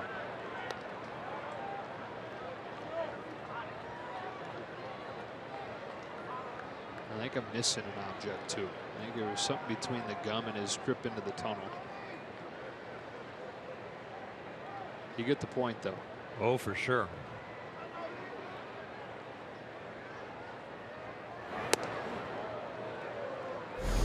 Let's check. Helmet, I missed that. It's the bat on the floor. 2 birds with 1 bat. Gone.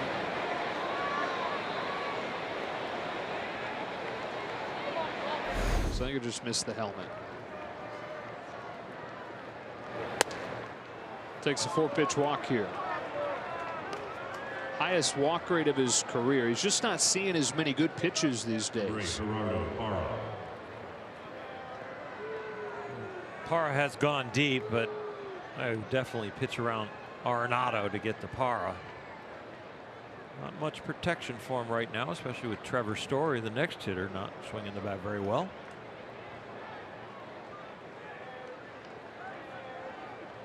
Parra's home run was his 3rd. It was the first base runner for the Rockies, and it came leading off the 5th.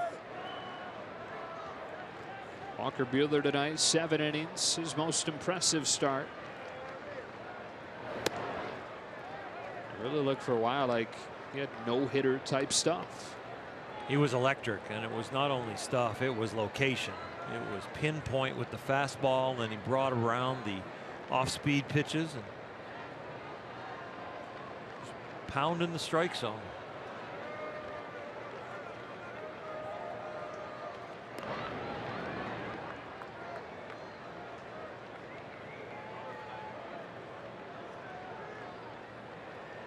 Until last inning, it was the 2 solo home runs, and that was it.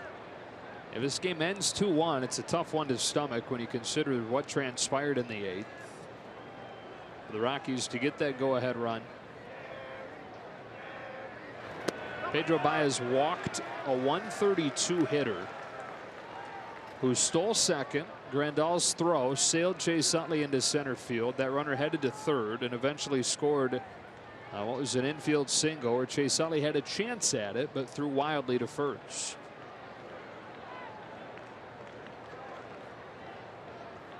Scott Alexander had come on for Carlos Gonzalez and got the ground ball that he wanted. 1-2 on Parra. Marquez, another one of those starters with an ERA over 5 coming into the game, but yeah, most of that was built at home. On the road, he was below 3.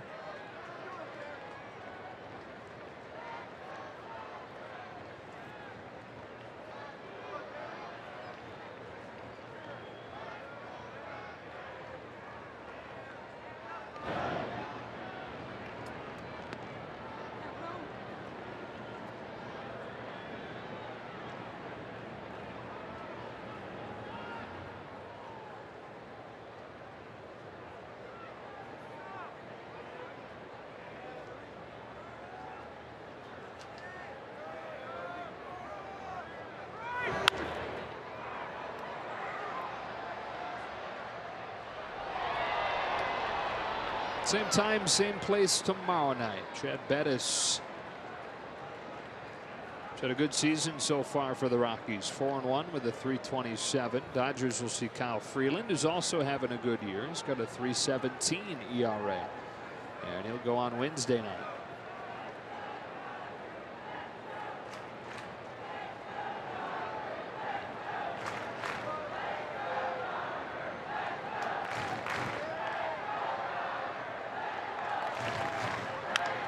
Parra hits a chopper to second. Utley juggles and throws late to 1st.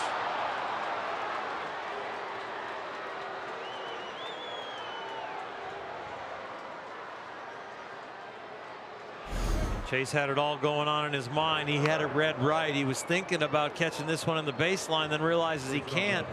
But then, because of that little hesitation of not the complete charge, maybe looking to get the lead runner, not being able to get the ball out of his glove, that ends up being a problem.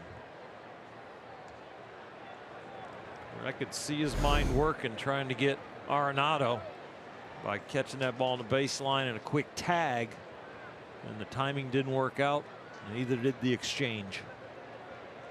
The guy the Rockies are going to bring in for the 9th inning, and Wade Davis, getting another run here would feel like it being broken open. 2 on with 1 out. Trevor Story takes ball 1. Dodgers have committed 3 errors tonight. They committed just 2 on the 6-game road trip. Sloppy with the gift walk that gave them the go-ahead run, compounded by Yasmani's throw into center field, and now an opportunity with Chase Utley's error.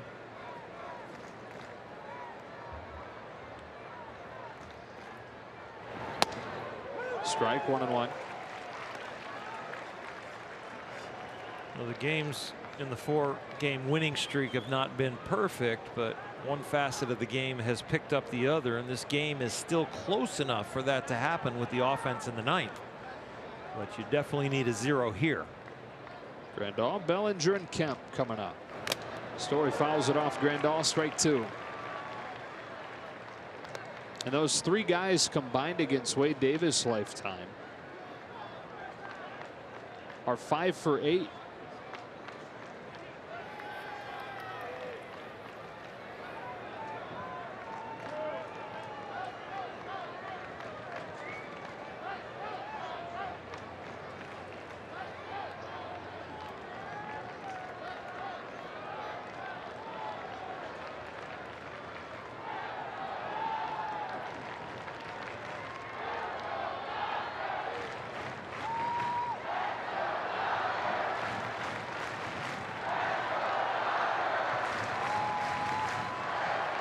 One-two. Ground ball to third. Turner steps in the bag, fires across the diamond, and gets a stretch from Muncy. Fasten those seatbelts to the bottom of the 9th, the middle third of the order. 1 to tie, 2 to win.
And take home a Chris Taylor bobblehead celebrating his NLCS co-MVP award, courtesy of Pirelli.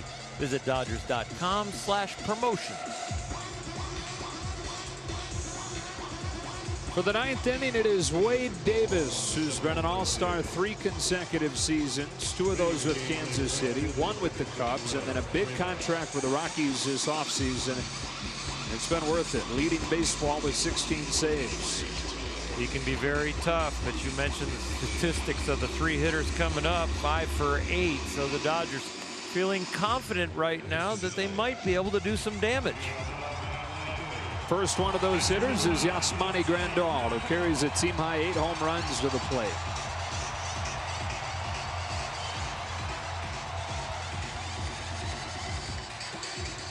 They were 0-22 when entering the 9th inning trailing before Saturday night. They were able to overcome that 2-run deficit against Washington.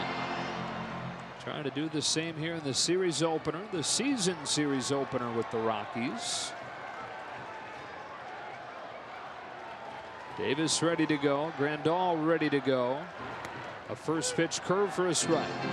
He has allowed 2 home runs this year.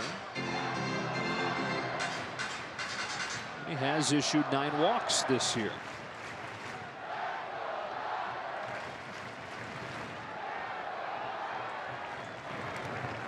One ball and 1 strike. In fact, sorry, Oral, he has the lowest strike percentage against left-handed hitters of any reliever in baseball, which is amazing when you consider all the impressive numbers. Yasmani says that he got hit. They are checking on the video, and they want New York to look at it. Yasmani had a gripe like this playing catcher tonight because he thought there was interference when throwing down to second. His hand hit the bat. Now he's got a ball that possibly hit his foot.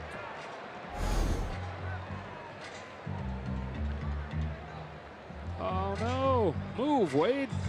I wish he was falling off the first base. It's not the back foot, but it's the front foot, if anything. Dodgers are challenging call on the field as the batter was not hit by the pitch ball.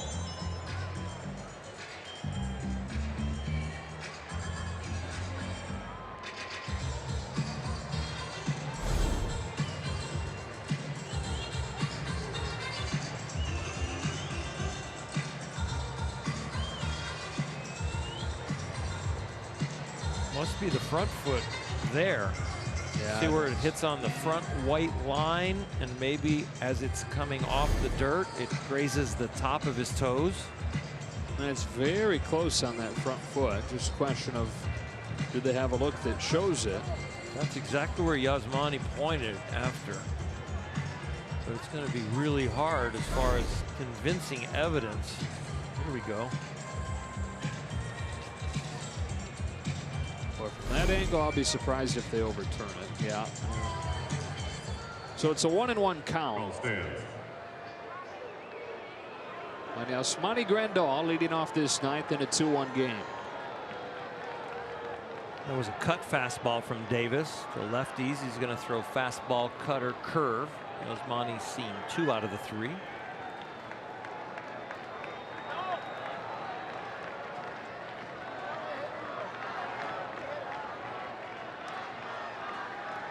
One pitch. That's the curve, and it's 1-2. A lot of respect for Yasmani and his ability to hit the fastball. You're going to see another curve. If you're Davis and you throw it, you might want to bounce it because he might be getting the pattern of it by now. Staying away. To the cutter. Still 1-2.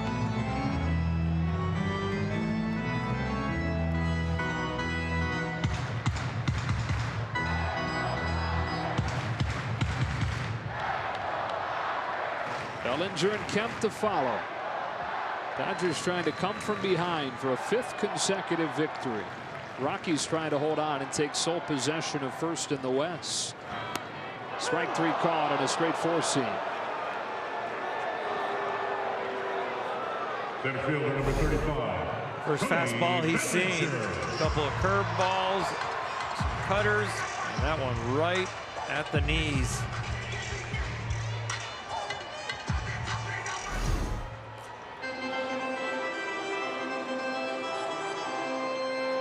One out and another left-handed hitter. And again, Davis has really struggled to throw strikes to left-handed hitters this year. First pitch curve, strike 1.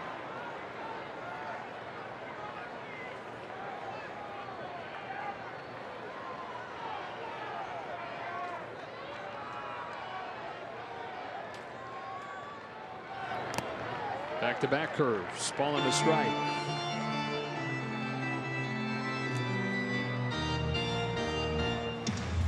Bellinger's 7 home runs this year.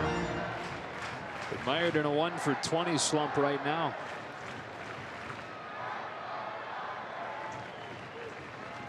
Two-one game, 9th inning. 1-1 pitch and a fly ball to deep center field. Not deep enough. Blackman's there, 2 gone.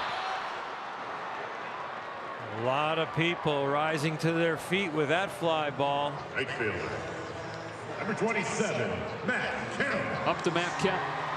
Cody Bellinger with 46 home runs now since he's been a Dodger, so fans anticipating that one going a little bit further. The Dodgers, since Muncy's home run, are 0 for 17. They've been a better offensive team on the road this season. About a run and a half per game, and so far in this homestand that has remained true. Davis to Kemp. Ball one inside. Besides Muncy's homer, Kemp's double, the only other hit tonight. If you can reach Chris Taylor with bat. 1-1.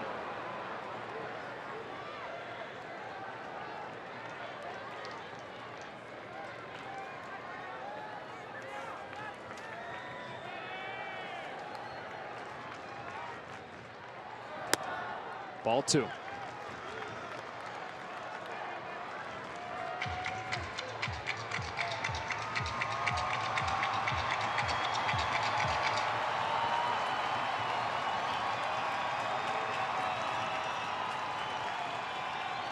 Wade Davis with the 2-1. Kemp able to lay off ball three.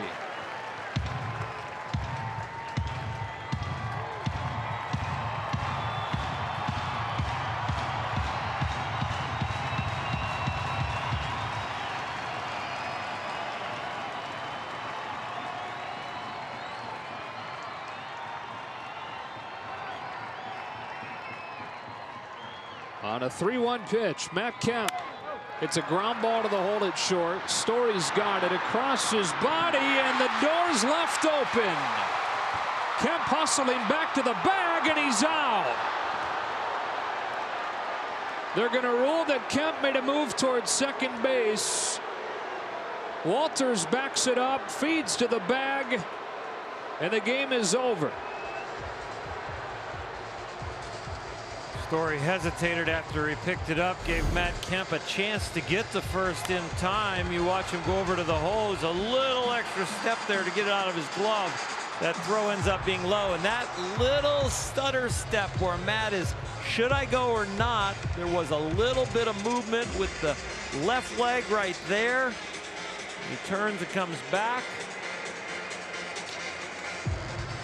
It'll be very interesting. That little bit of move right there. He's really using that foot not to go to second base, but he's using it just to break. But they're calling that an attempt to go to second and then not getting back to first in time and recording the out. And that is how it ends. Boy, would have loved to have seen Chris Taylor come to the plate with a chance. Lexus player of the game is German Marquez, who goes 7 innings, gives up just the home run to Muncy, and is the winner in this one. The Rockies getting him that run in the top of the 8th just after he had left. So the Dodgers winning streak ends at 4. The Rockies take the first game of this series. Game 2 will be tomorrow night. For Hershiser, Alana Rizzo, and the rest of our crew, Joe Davis saying so long from Dodger Stadium. Stay tuned. Access Sportsnet Dodgers, presented by your Southern California Ford dealers, begins now.